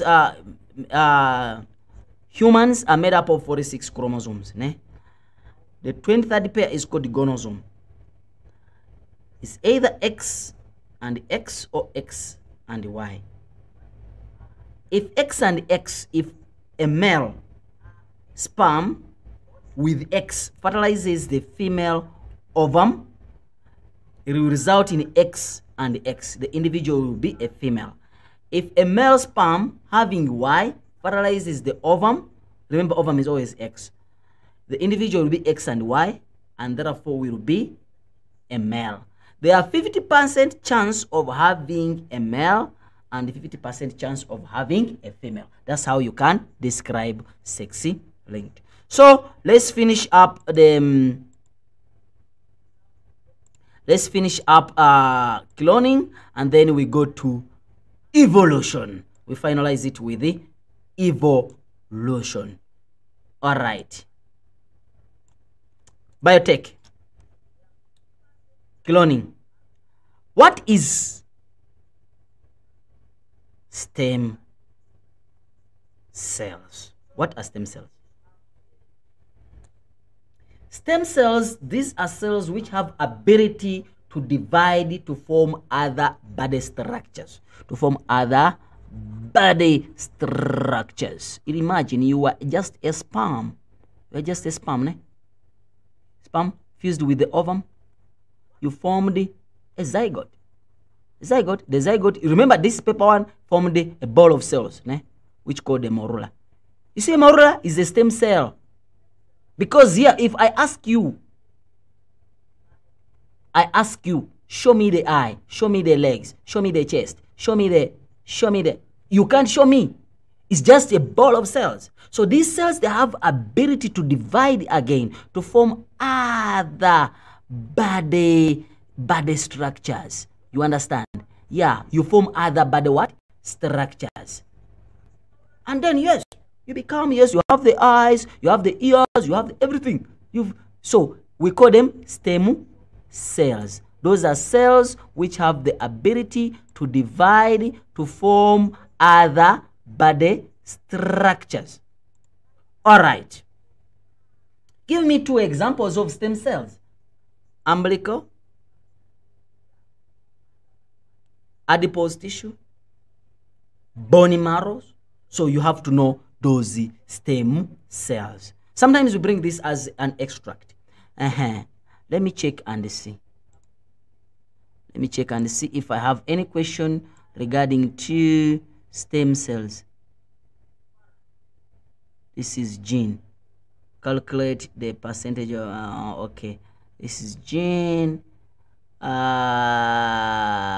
Oh, I skipped something which is very important. That is the dihybrid cross. Yes. Let me leave it there so that I don't forget again. Dihybrid. I want to show you how do you identify the genotype. How do you identify the genotypes? Using the gametes, because that is a very problematic question. Okay. So in this case, I can't find the question there. All right. Now, let's go to cloning. I only want to discuss about cloning here. Ne? Yes? About the what? IA. Cloning. Yes? I have sheep A. I have sheep B. Ne? I get a cell of sheep A from the skin. Let me say somatic. Somatic. And then this one I get it from ovum. Ne? What I do, I remove the nucleus of this. I go with the nucleus. Ne? I throw away this shell. Well, here, I go with the shell, but I throw away the nucleus. I fuse them using electrical method, and then I form a cell which looks like a zygote. It looks like a zygote. Now, this zygote, I put it into another animal. A foster mother. Animal. Yes? Yes. And then, what I do, I produce a lot of these animals. And these animals are identical. Identical. Question, why are all these animals identical? They're identical because when this forms a zygote, it forms a ball of cells. Now, this ball of cells, now I divide these balls. Now I'll have small balls, small balls, small balls, and then the small balls, I keep on going and then insert them in different other sheep. Ne? So it means because I use the same genetic material, obviously these ones are going to be identical. It's because it's the same genetic material which was used. Now, a question. Will these babies look like B or will look like A? They will look like B. Why? Because I use the nucleus of B. I didn't use the nucleus of A. Why did I use the nucleus, the shell or the casing of B? It's because I wanted this to look like a zygote, because what is outside is an ovum. You understand? It's like drinking alcohol in a cup. I won't say that you're drinking alcohol. I will say that you're drinking tea. So because the outside is a casing of the nucleus, therefore this will look like a zygote. And because this one is diploid, 2N, they can ask you, how many chromosomes are found in this? Because it's a somatic cell. Somatic cells are always diploid. You see? Somatic cells are always diploid. Someone is asking me to do the part of evolution. I'm coming there. I'm finalizing genetics here. And then I'm coming to evolution. So because this one is what? Is a somatic cell. Therefore, automatically, this is going to be are diploid. And then because it's brought in the a casing of the ovum, so it's gonna look like a what? A zygote. And now I split them in 2 small pieces, and then I insert them in different shape, and each shape will produce identical what? Identical shape. Yes, I think I'm done there. Sorry, I'm done there. All right. Now, lastly on genetics is this question of the dihybrid cross. Identify what is Z. You just have to know. Cross this, and then you write what is Z. What is the genotype of the parents? Now, how do I identify the genotypes of the parent? Genotype of the parent. Look at the gametes. You'll find the genotypes from there. Start with F. For example, you write the F. If it is repeated, leave it. Is there any other small f? Yes, the small f is there. Then go to capital H. Yes. Is there any other small h? Yes, it's there. Done. Look at them. If there was no, if all of them were capital H, ne? All of them were capital H, ne? For example, capital H, even here capital H, I would have said, do I have F? Yes. Do I have small f? Yes. Do I have capital H? Yes. Do I have small h? No. They are all capital H. Done. That's how you can identify. Simple, no stress. They're saying that number of the genotype that could result in offspring that is short finger, and short is dominant, ne? And then this one is recessive. Because it's recessive, I need to have with the small h. As long as I have capital H, is 1, is 2, is 1, is 2, yours, and then yeah, is 3. So there are 3. And then allele that for continuous hairline, allele, not genotype, so it's gonna be small h. The genotype of the child that is heterozygous recessive for both alleles, so is this one, which is small f. Yes, so this dihybrid cross, simple. You should not go to the exam when you don't know anything. Welcome to evolution. Now, evolution.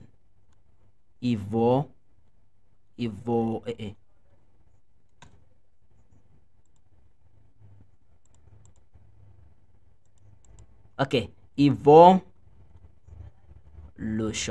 Let's look at evolution by natural selection.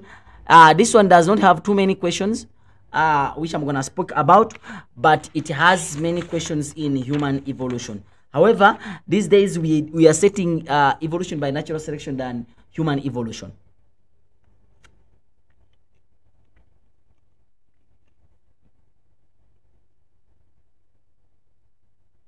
I think Mutasi, now we are on you now. Ne? Share the video so that now people can join for evolution. Ne? Because they find a lot of challenges with the evolution. Evolution, what is a hypothesis? What is a theory? You have to go when you know the difference. Ne? Yes.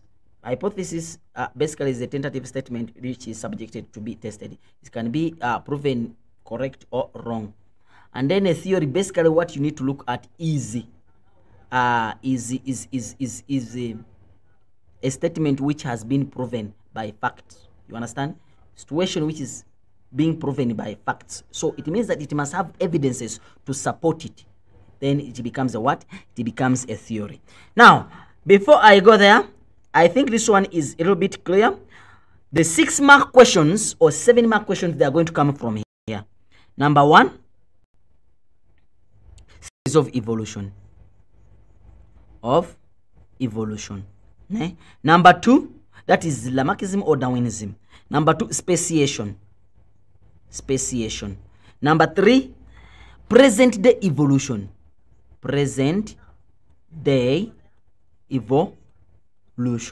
Now this difference between Lamarck and Darwin, yes, but present day evolution. You can't go to the paper without, because these are 6 marks. 6 marks each. Yeah, I told you. You go back, you come back, and then you tell me what you found there. Ne? Yeah. All right. Let's continue.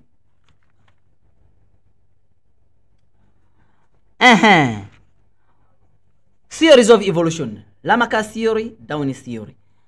Lamarck, what you need to know is how to apply it. But I'm just going to talk about it. I'm not going to take too much time on it. I will spend the last few minutes on evolution, human evolution. But I'm going to explain everything so that you don't lose anything. Lamarck's theory. State two laws of Lamarck's theory. It's law of use and disuse. That's number one. Number two is law of inheritance of acquired characteristics. So it means that Lamarck has two laws. Number one, law of use and disuse of a structure. Number two, law of inheritance of acquired characteristics. Why is Lamarck's theory not accepted scientifically or by scientists in the world? Number one, there is not enough evidence to support his theory. Number two, organisms don't change because they want to change. Organisms change not because they want to change. You understand? Yes. For him, he says that if you want to be tall, you just become tall. If you want to be short, you just become short. No, organisms don't change because they want to change. Number three, what is the difference? You have to know how to use how Lamarck's theory is applied. For example, how did the big elephants with the big trunks came up with the big trunks using Lamarck's theory? So meaning that the more you use the structure, the more. At the beginning, all elephants had short trunks. Then you tell us that these elephants, they use their trunks frequently, maybe to defend themselves or to reach the trees, and then their trunks became bigger and longer. They passed their genes.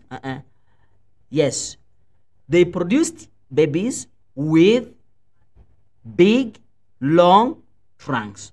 But if you are using natural selection, let me just use this as for natural selection. You have to start with, there is variation among the elephants. Those with long trunks and those with short trunks. Those with long trunks, they could survive. Yes? Why? Because they are able to defend themselves. They could reach the tall tree plants. While those with short trunks, they could not survive. They died in large numbers. You understand? This is called natural selection. This is called natural selection. I think. Now, those with big trunks, they pass their genes to the next generation. After many generations, all elephants had big trunks. Let me show you. Let me see if we can get any question here. But you can't go to the exam without knowing that. Using sex, show gender in human, how it is. I see. I explained this. I explained this. You see, 6 marks. 6 marks. Okay, when I find it, I'll try to show you that example. Speciation. Now, students confuse speciation with natural selection. What is speciation? Speciation is the formation of new species. Please don't confuse those two. Look, speciation is the formation of new species. What's a species? It's a group of organisms that can interbreed, meaning that they have similar characteristics. Group of organisms with same characteristics that can interbreed to produce a fertile offspring. What is a population? The population is the group of organisms of the same species that can interbreed to produce a fertile offspring. That's it. Now, speciation is the formation of new species. When they talk about speciation, they will bring about, for example, one area, and then this area is divided into 2. You understand? And then after that, if you try to mix them, they will form different organisms. They will form different organisms. They will form different organisms. So now, let me explain to you.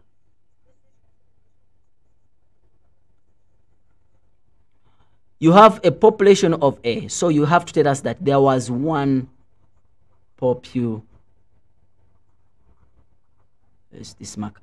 There was one population. Yes. Now the population is divided into 2 by a geographical barrier? You have to tell us the geographical barrier. Let me show you, because I saw a question here. Yup. So what is the geographical barrier here? The geographical barrier describes speciation of poto and lemurs. How did they become different species? There was one population of these organisms. There was one population of these animals. Did they talk about the ancestor? If they talked about the ancestor, then you have to speak about it. Scientists believe that poto and lemur share a common ancestor. They didn't mention the ancestor. So you have to tell us that. Don't say that there was one population of poto and lemurs. They have not yet become poto and lemurs. No. So they have not yet become those new species. You have to start with what they started with. There was one population of these animals which shared a common ancestor. Yes. And then what happened?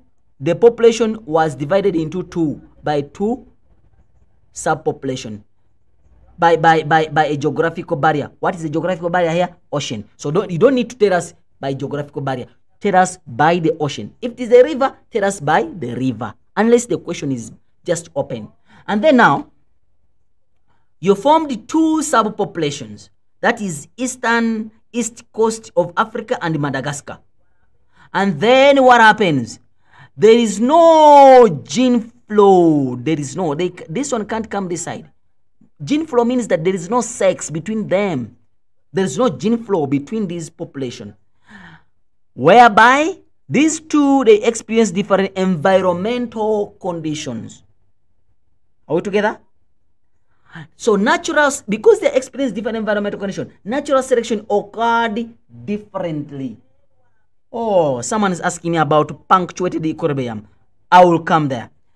They formed, I'm going to explain it. Different environmental conditions, therefore natural selection occurred differently. Whereby they became genotypically and phenotypically different. And if you remove the river, if you remove the ocean, they cannot mix to interbreed. Therefore, they formed two new species of poto and lemurs. They formed two new species of poto and lemurs. You can only talk about these two new species. Don't talk about two species before you talk about genotypically and phenotypically different. If you talk about it, you're gonna lose marks. You're gonna lose marks. Even if someone is marking, it will pain, but nothing we can do. You will lose the marks. So what do? Is you only talk about different species after talking about genotypically and phenotypically different. If you don't do that, and you talk about you form two different species, that the population was divided into two different species by the ocean, you are gone. You have lost the marks. The paper has killed you. You didn't kill it.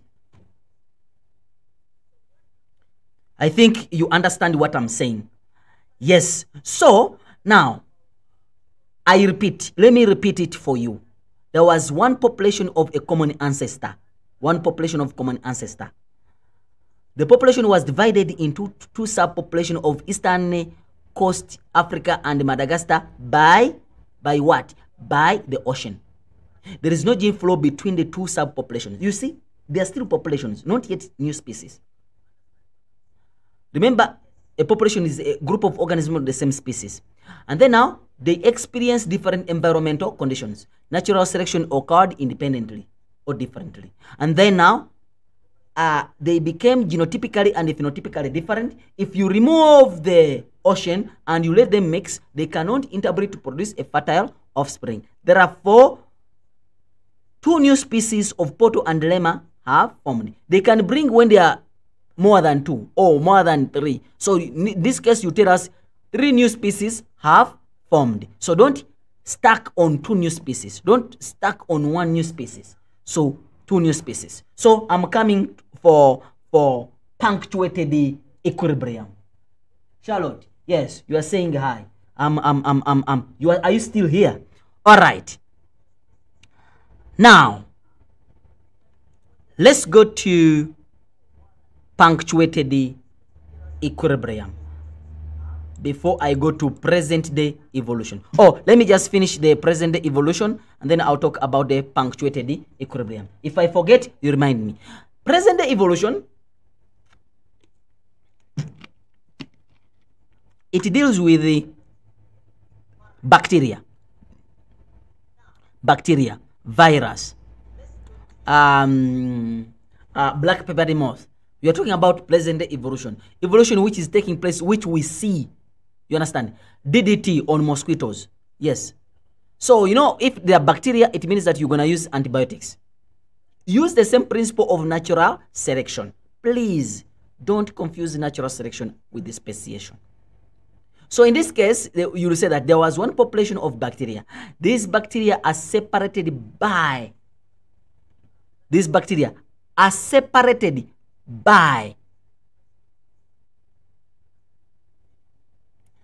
the variation which is there. So now when you're explaining, you say that there was one population, you say that there was variation among these bacteria, those which are resistant to antibiotics and those which are not resistant to antibiotics. Then now tell us that the bacteria which are resistant to antibiotics, they survive on the application of the antibiotics. While those which are not resistant to antibiotics, they die. Those which are this is called natural selection. Those which are resistant, they pass their genes to the next generation. So the next generation will have more bacteria which are resistant. And after many generations, the antibiotics will become ineffective to bacteria. Let me repeat. There is variation among the bacteria.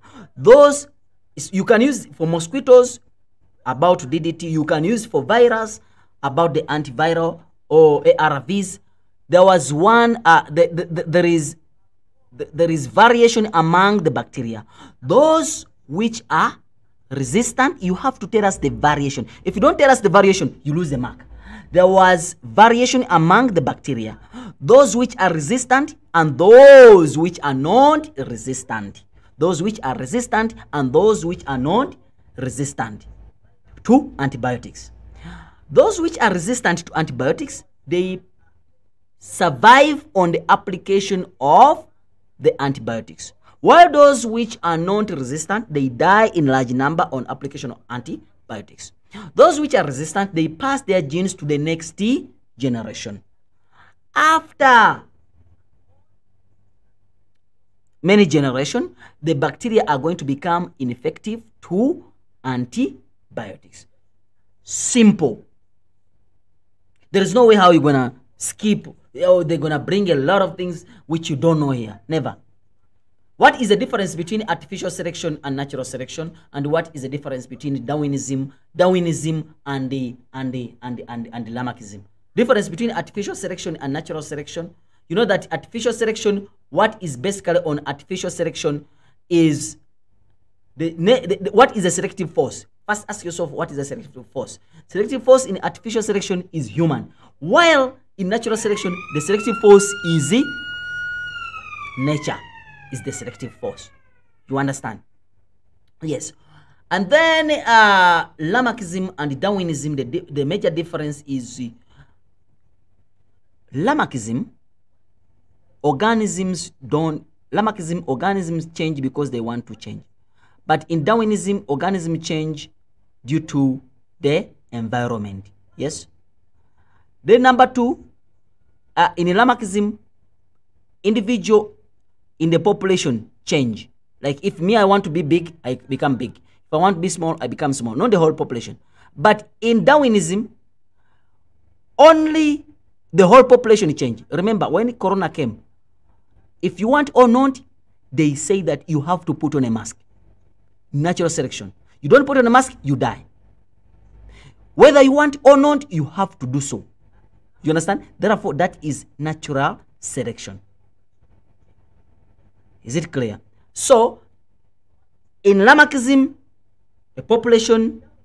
individual in a population change. While the Darwinism, only the whole population will change. So you can also talk about other differences between the two. Let me talk about punctuated equilibrium.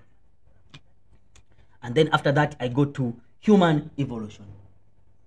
Someone is asking me, how do I draw a pie chart? How do I draw a pie chart? I'll go to the last question. That is the last question, question 3.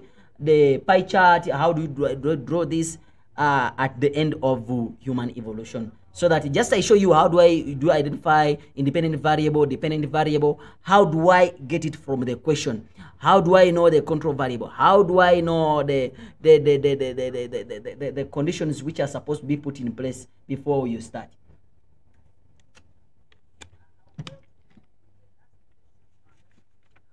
All right, punctuated equilibrium. It is very simple. Gradualism versus punctuated equilibrium is gradualism versus punctuated equilibrium is saying like this.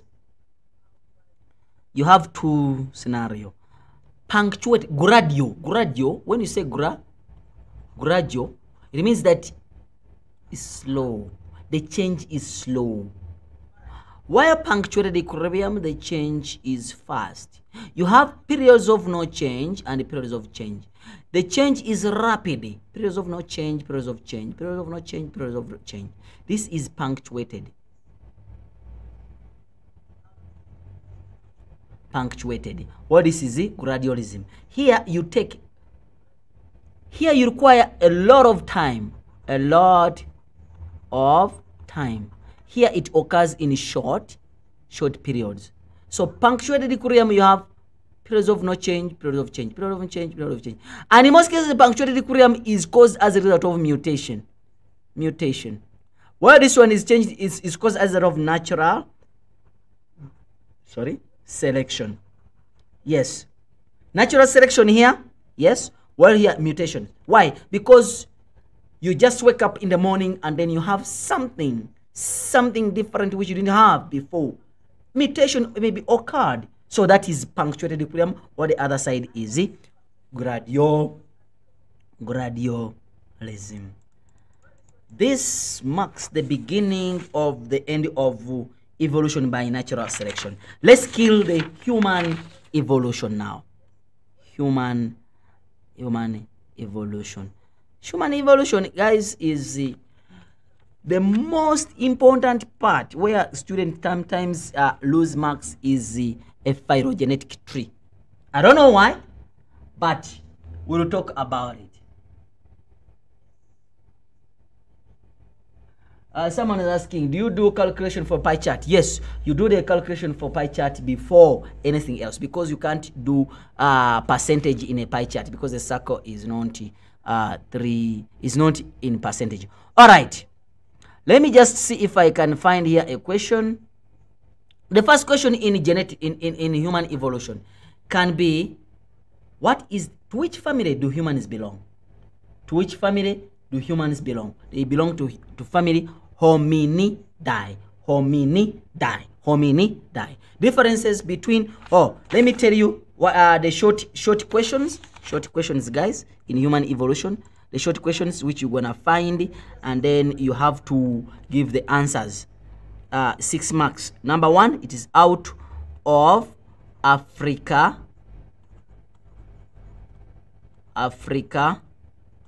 hypothesis. That's number 1. Number 2 is,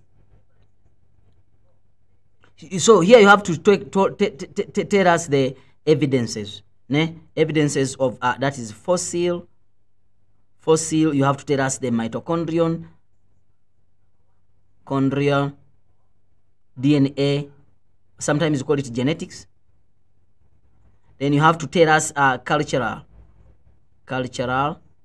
evidence. And then they can also talk about the differences between humans and apes. Yes. And then also they can talk about similarities between apes and humans. There is no 6 question mark they can bring here. Nothing. I repeat, nothing. unless it's gonna come from heaven.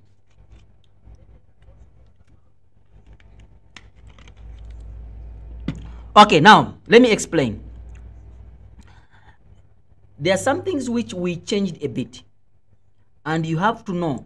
That's why if you check my book of distinction material, you'll find out that it's always updated each and every year. It's not static. It's always a version for that year. There will be a version for 2023. All right. Now let's continue. They're saying that, now look at this. Position of foramen magnum. They're saying, which diagram represents a skull? There is a difference between a skull and a cranium. A skull is everything which is encloses the head. That's a skull. But a cranium is only the part which encloses the brain. Only the part which encloses the brain is what you call cranium. But a skull is everything which encloses the what? The brain. I think I'm clear there. Number 2.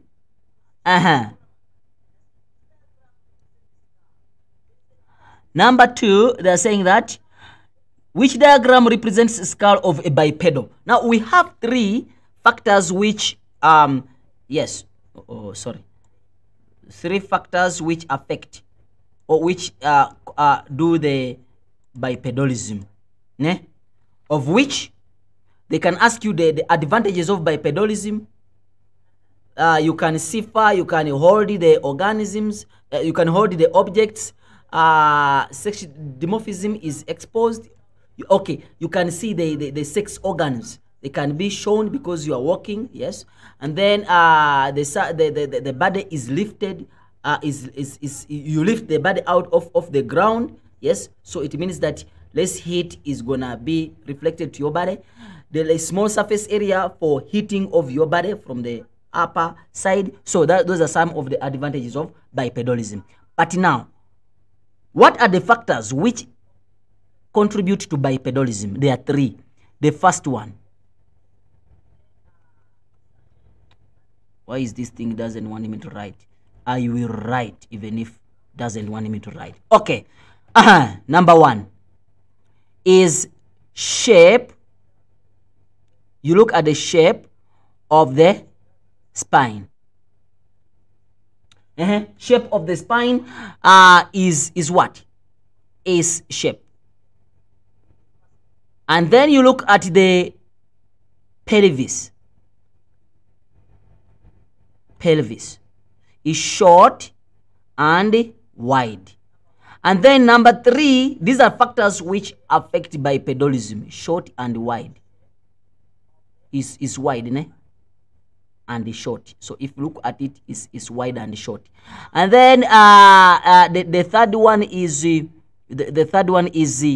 position of foramen magnum. It is in forward position. Yes. Now before I go to explain this, what is bipedalism? We changed this. You don't just say that bipedalism is walking on 2 limbs. Which limbs? Hind limb or forward limbs? You have to tell us walking on 2 hind limbs, or walking on 2 lower limbs, or walking on 2 feet. But we prefer walking on 2 hind limbs. If you're using limbs, it must have the word hind limbs. So, how is the shape of the spine able to for bipedalism? Shape here is S shape to allow flexibility. That's number 1. And then pelvic girdle is short and wider to support the upper weight. Position of foramen magnum is in forward position to allow the spine connect vertically. So basically, that's what you are supposed to tell us. Then they are saying that the next question is tabulated visible. They are saying visible. Don't bring about anything else. Visible difference between the upper jaw and the lower jaw of A and B. Check upper jaw, lower jaw.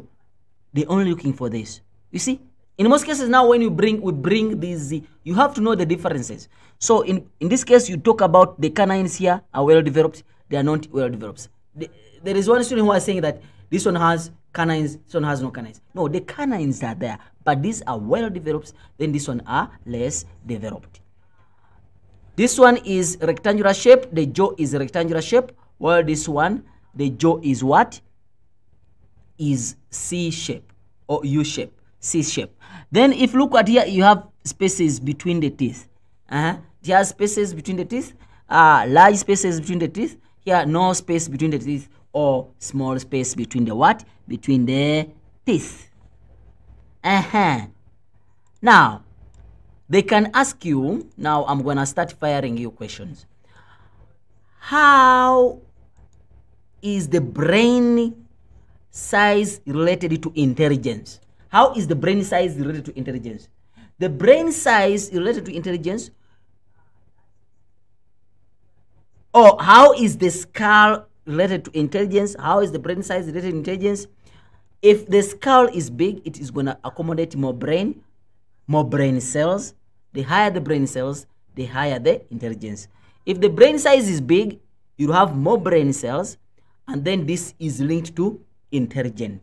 That's why the previous organisms, for example, Adipithecus, they had a small skull, therefore they had a small brain capacity, therefore the intelligence was also small compared to us. And when you are explaining this, when you're explaining the brain, there is something which we are looking for. If you don't mention it, you don't get the mark.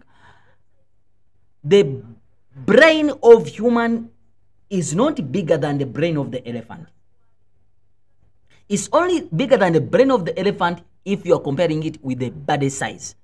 If we have a big brain compared to the body size, compared to the elephant. So when you are comparing, when you're talking about the brain or the cranium, you have to talk about compared to the body size. Please, when you talk about cranium, comparing them, then you compare it with the body size. I think I'm clear there. Who discovered Homo sapiens? You have to know who discovered it. I think I should drop. We have a short video which is talking about it. Who discovered the Homo sapiens? Tim White. Oh, who discovered? Okay, Adipithecus. Tim White. Tim White is Australopithecus. Sorry, is the Homo sapiens. Now, who discovered humans? Is Tim White. Yet is also Homo sapiens. He discovered himself. No, he discovered the oldest skull of Homo sapiens. Is it clear? Yes. So, you need to know, don't go to the paper without knowing 3 species discovered in South Africa. South Africa. At least 3. Don't go without knowing the 3 species which belong to Australopithecus africanus. Please don't. Which is Mrs. Place, Taum, Child, and then Little Foot. These are the 3 Australopithecus africanus discovered in Africa. What is the transitional fossil? A transitional fossil is that fossil which has the characteristics of the ancestor and the next generation, or the children. It means that it has not got extinct. It's still in transition. You understand? Which one of the following is a transitional species? In most cases, we look at Carabo. Australopithecus sediba is the transitional species between Australopithecus africanus and Homo habilis. So that is the only transitional species or fossil we talk about. However, even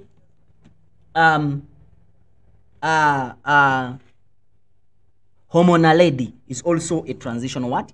A transitional fossil or species. Now, question. Give the difference between the skull of humans and other primates. There is something which I want to talk about prognanthus, because when you are marking that one, humans, prognanthus means protruding jaws. So the other primates, they are prognanthus. Humans are not prognanthus. Don't say they are less prognanthus. No, if you have it in your book, yes, I know it's there, but we will not give you a tick. Humans are not prognanthus. Protruding, ne? Yes. While the other ones are prognanthus. Flat face, sloping face. Those ones are fine.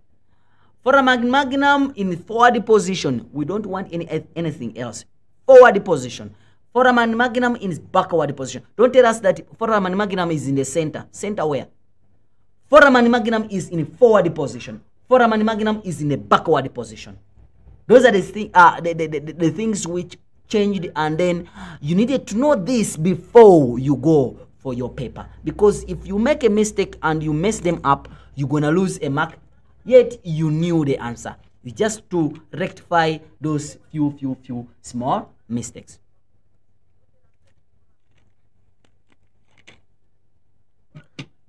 Lastly,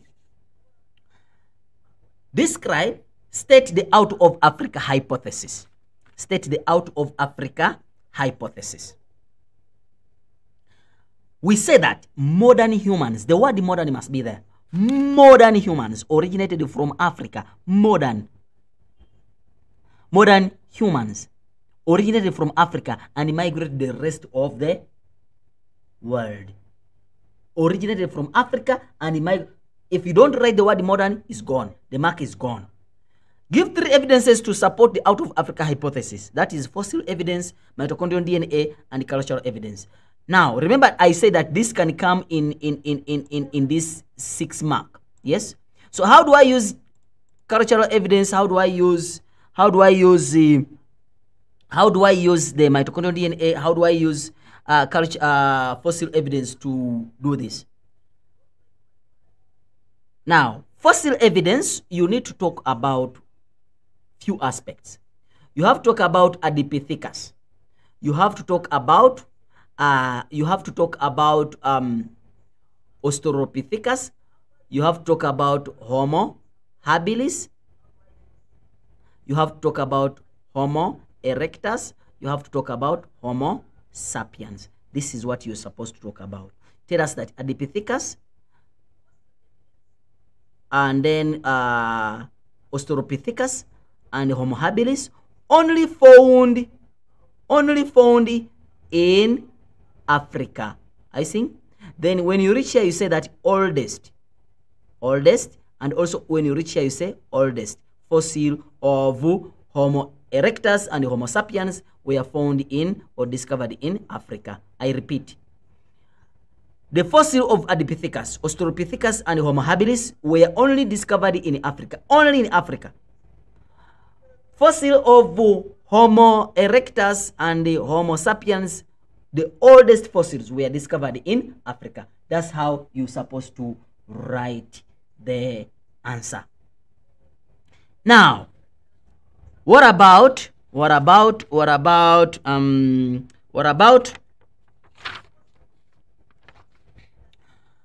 mitochondrial DNA? Here in mitochondrial DNA, we use the mutations which occurs in a mitochondria. Why do we use mitochondrial DNA? Because it has a small DNA, so it is easy to focus on it. But it's rare to find mutations there. So if the mutation occurs, we can use it to trace the lines of what? Descent. And if we trace them, it brings back to Africa. That's why it's called the mitochondrial Eve. And then cultural evidence, you talk about the oldest tools were discovered in Africa. And those are called the Odowan tools. Odowan tools. Yes. As I'm winding up with the today's class, so that you go and get your distinction, please, if it requires you to repeat this, to rewatch it, I'm telling you, I've tried to discuss each and everything which you're gonna find in the paper. You understand? If I've forgotten something, it might be only few, but you have 90%. I'm saying 90%, meaning that, what does it mean? It means that over 130 marks, you have the marks. All right. Let me conclude with the pedigree. Then I'll just talk about few of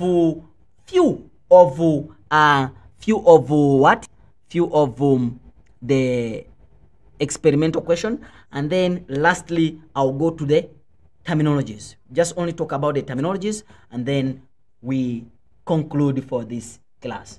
I thank everybody who is attending, who is in my class, and I wish you the best. You must get a distinction. Let's try to finish up. Now, pedigree, not pedigree, phylogenetic tree. Before I go to phylogenetic tree, how do you write the scientific name? I think phylogenetic tree I need to use a diagram here. Let me just put out the diagram here, which I can use. Okay. All right. Let me use this. It's fine. Let me check if I have any phylogenetic tree here. This is the thing I was trying to explain before. Describe one other structure difference by pedo and quadrupedal. You can talk about, okay. I gave the difference, short and wide, the factors which affect that. Okay, you have this now because I tried to explain it. Okay, let me use this. I'm gonna tell you all the questions which can come here. How many genera are indicated here? How many genera? Genera comes from the word genus. How many genera? Here is it's getting to 6 o'clock. I don't know whether the electricity is going this side. Just in case that it has gone, at least you have everything. Yes, when you see me offline without saying bye-bye, it means that it has gone. Because I didn't check anything. Describe the process of natural selection. Now you see this one. You just explain. You just explain. You just explain. Now I explained it. You don't use any example. Yes. Okay. Now name. How many genera are indicated here? Genera is genus if it's one. Genera when there are many. You count the first name, but you don't repeat them. For example, 1 Australopithecus, Homo 2. Do I have any other? Nothing. So it means that I have only 2 genera there. To which family do humans belong? To which family do all? To name the family to which all the represented organisms belong. To which family do we belong? We belong to Hominidae. Yes. Then they are saying describe the cultural evidence used as a tool. You see, I explained it. Yeah, all these tools are other ones. So it means that how does it support the out of Africa hypothesis? It supports the theory of human evolution. Simple tools were discovered with the simple skulls, and then which means more advanced tools with the more or larger skulls, which means that they had the ability to modify these tools, and were found in the upper layers. How long did okay, now let me start. How long ago did the most recent common ancestor of this and this existed on Earth? Now, when they say how long ago, for example, did the Homo ergaster existed? You come here. For example, if this is Homo ergaster, I come and draw where it appeared and where it got extinct. So it means that I will say 2 minus 1, which means, how long ago? No. How long ago did they appear? This is how they appeared.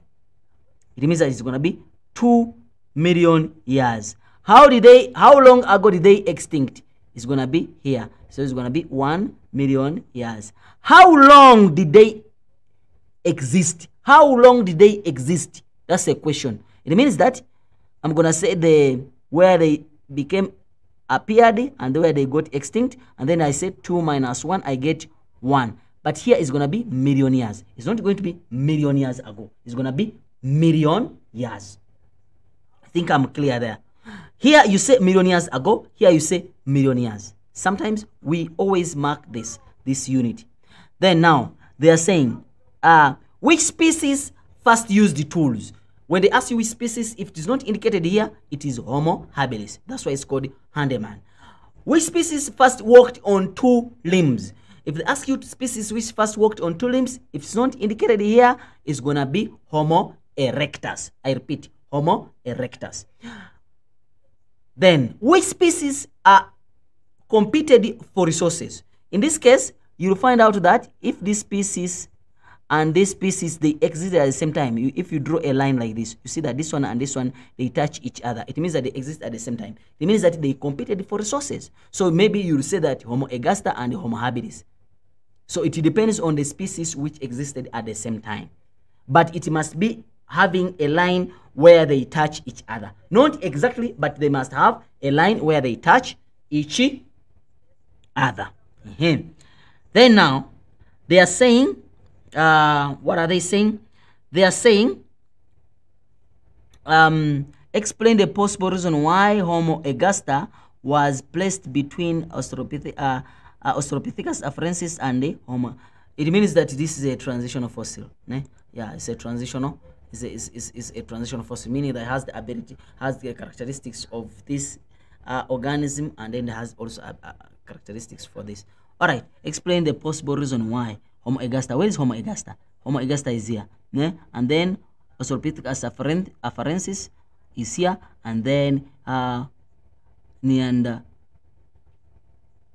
is here. So it means that this is a transitional fossil. Yes, it has this one. Homo ergaster has some characteristics of this and also some characteristics of that. Because it didn't get extinct, therefore it's still going. Therefore it is a transitional fossil. How is the brain size compared to intelligence? I explained that. There's no questions they're gonna bring about this and then you can't answer. Yes. Lastly, how do I identify independent variable and dependent variable? Those who attended my paper 1 class, I think you know exactly. Just write ID. ID. Ne? And then after that, X, Y. I think. After that,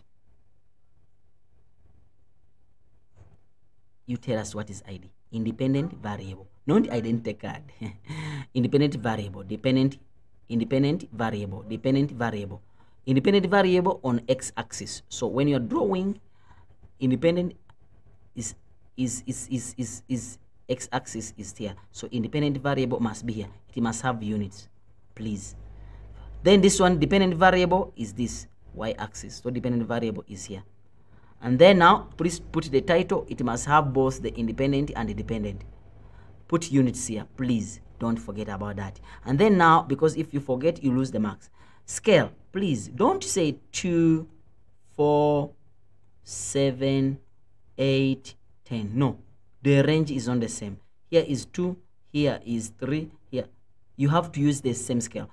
2, 4, 6, 8, 10. You understand? If you miss them, you lose this and this. And then,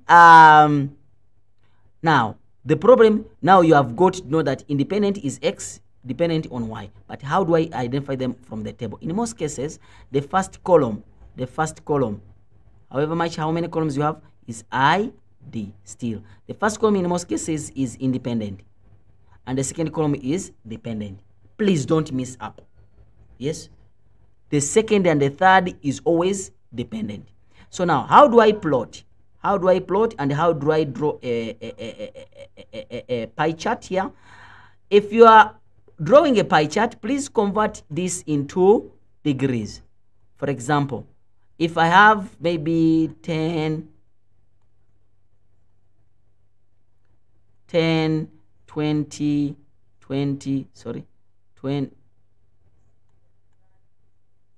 20-ish. not technology. 2030, for example, this is Africa, Asia, maybe Europe. Then they say, so to put this on a pie chart, you have to say 10 plus 20 plus 30. So it gives me, this is 50, 60, 60. That's the total. So to do this, I'll have to say 10 out of 60 times 360, because this is the pie chart, pie chart, which is 360. So it give what you get here. You do that for 20, you do that for 30, then you plot. Protractor measure for this, then you change the protractor, start from here now, measure, then the remaining one will be for that. Then you put the title, then you shade whatever you shade, you put a key here, you get the answer, get the marks. So please don't mess it up. And then now, that is a pie chart. But now there is one for line graph. If it is on the same axis, and then the bar graph, it is if it is a bar graph, yes, for example, you have 20, 30, 40. Ne? Bar graph, you plot this and this, you get that and that, then plot this and this. Then after that, give a space. Ne? Plot this and this, maybe 20, and then plot this and this, maybe 50. Then a space. Now, these bars must be the same. If this bar is not the same as this, you lose a mark. If this bar is not the size must be the same. These spaces must be the same. Ne? If those spaces are not the same, you lose a mark. That's how kids lose mark with these graphs. Then, if it is a line graph, it is a little bit different. Because a line graph, you have to first plot one by one. Line graph, look. Line graph, this and this. But in most cases, to get a line graph, you have to be with the figures, maybe 10, 30, 40. So that this and this, you plot, you get a tick there. This and this, you plot, you get a tick or a spot there. This and this, you plot, you join. Then if it is two graphs at the same time, now this and this now. So you first finish one column and another column, but independent must be kept. Now this and this, then you plot. This and this, then you plot. This and this, then you plot. Yes. Now, how do I know that my graph is wrong? We don't have a graph which runs like that. Some people have, it means that you swapped the axis. If you still have time, redraw it. We don't have a graph which runs like that. No, this is not met. Yes. So the graph must either be straight, going, if it's going up, it must form a wave, or it's going down, but this so-called parabola, what? No. We don't have them. Once you see that, you just know that you have swapped the axis. It means that what was X must be Y, what was Y must be what? Must be X. Please take note of that. Lastly, independent variable, dependent variable. Let me check and see.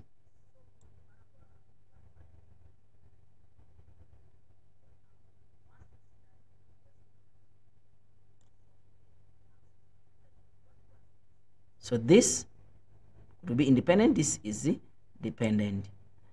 I want to show you something. Which I want to show you something. A question 3. It's always in question 3. Let me check. Okay. Independent variable is always given in the statement, either the first one or the second one, but they will say that this affects this. Let's just read. Herbicides, this one is used to control weed in the maize, meaning that the herbicide will control the weed. You see? Okay, the herbicide kills the weed, and it can be okay. This has been found out that the weed develops resistance to this. It has been found out that yes, the weed will develop resistance. It means that the resistance will depend on the type of weed. You see. So in this case, once you are given this table like this, which one is gonna go on the x-axis, which one is gonna go on the y-axis? Just write ID. So the resistance will, this one is gonna go on the x, I said x, y, which means that now when you are plotting this, please know that now this one is gonna go on the x-axis, while this one is gonna go on the y-axis. But you're gonna lose a mark if you don't put percentage. The percentage, the word percentage must be there. And then, how do you increase the reliability of the experiment? The reliability of the experiment, this is a bar graph, okay. Reliability of the experiment is increased by increasing the sample size. But we mark the language. You have to take note of which language have they used. If they have used the language, how did they ensure reliability? It means that they have mentioned it. It means that maybe they used large number of individuals. They will mention those number of individuals in the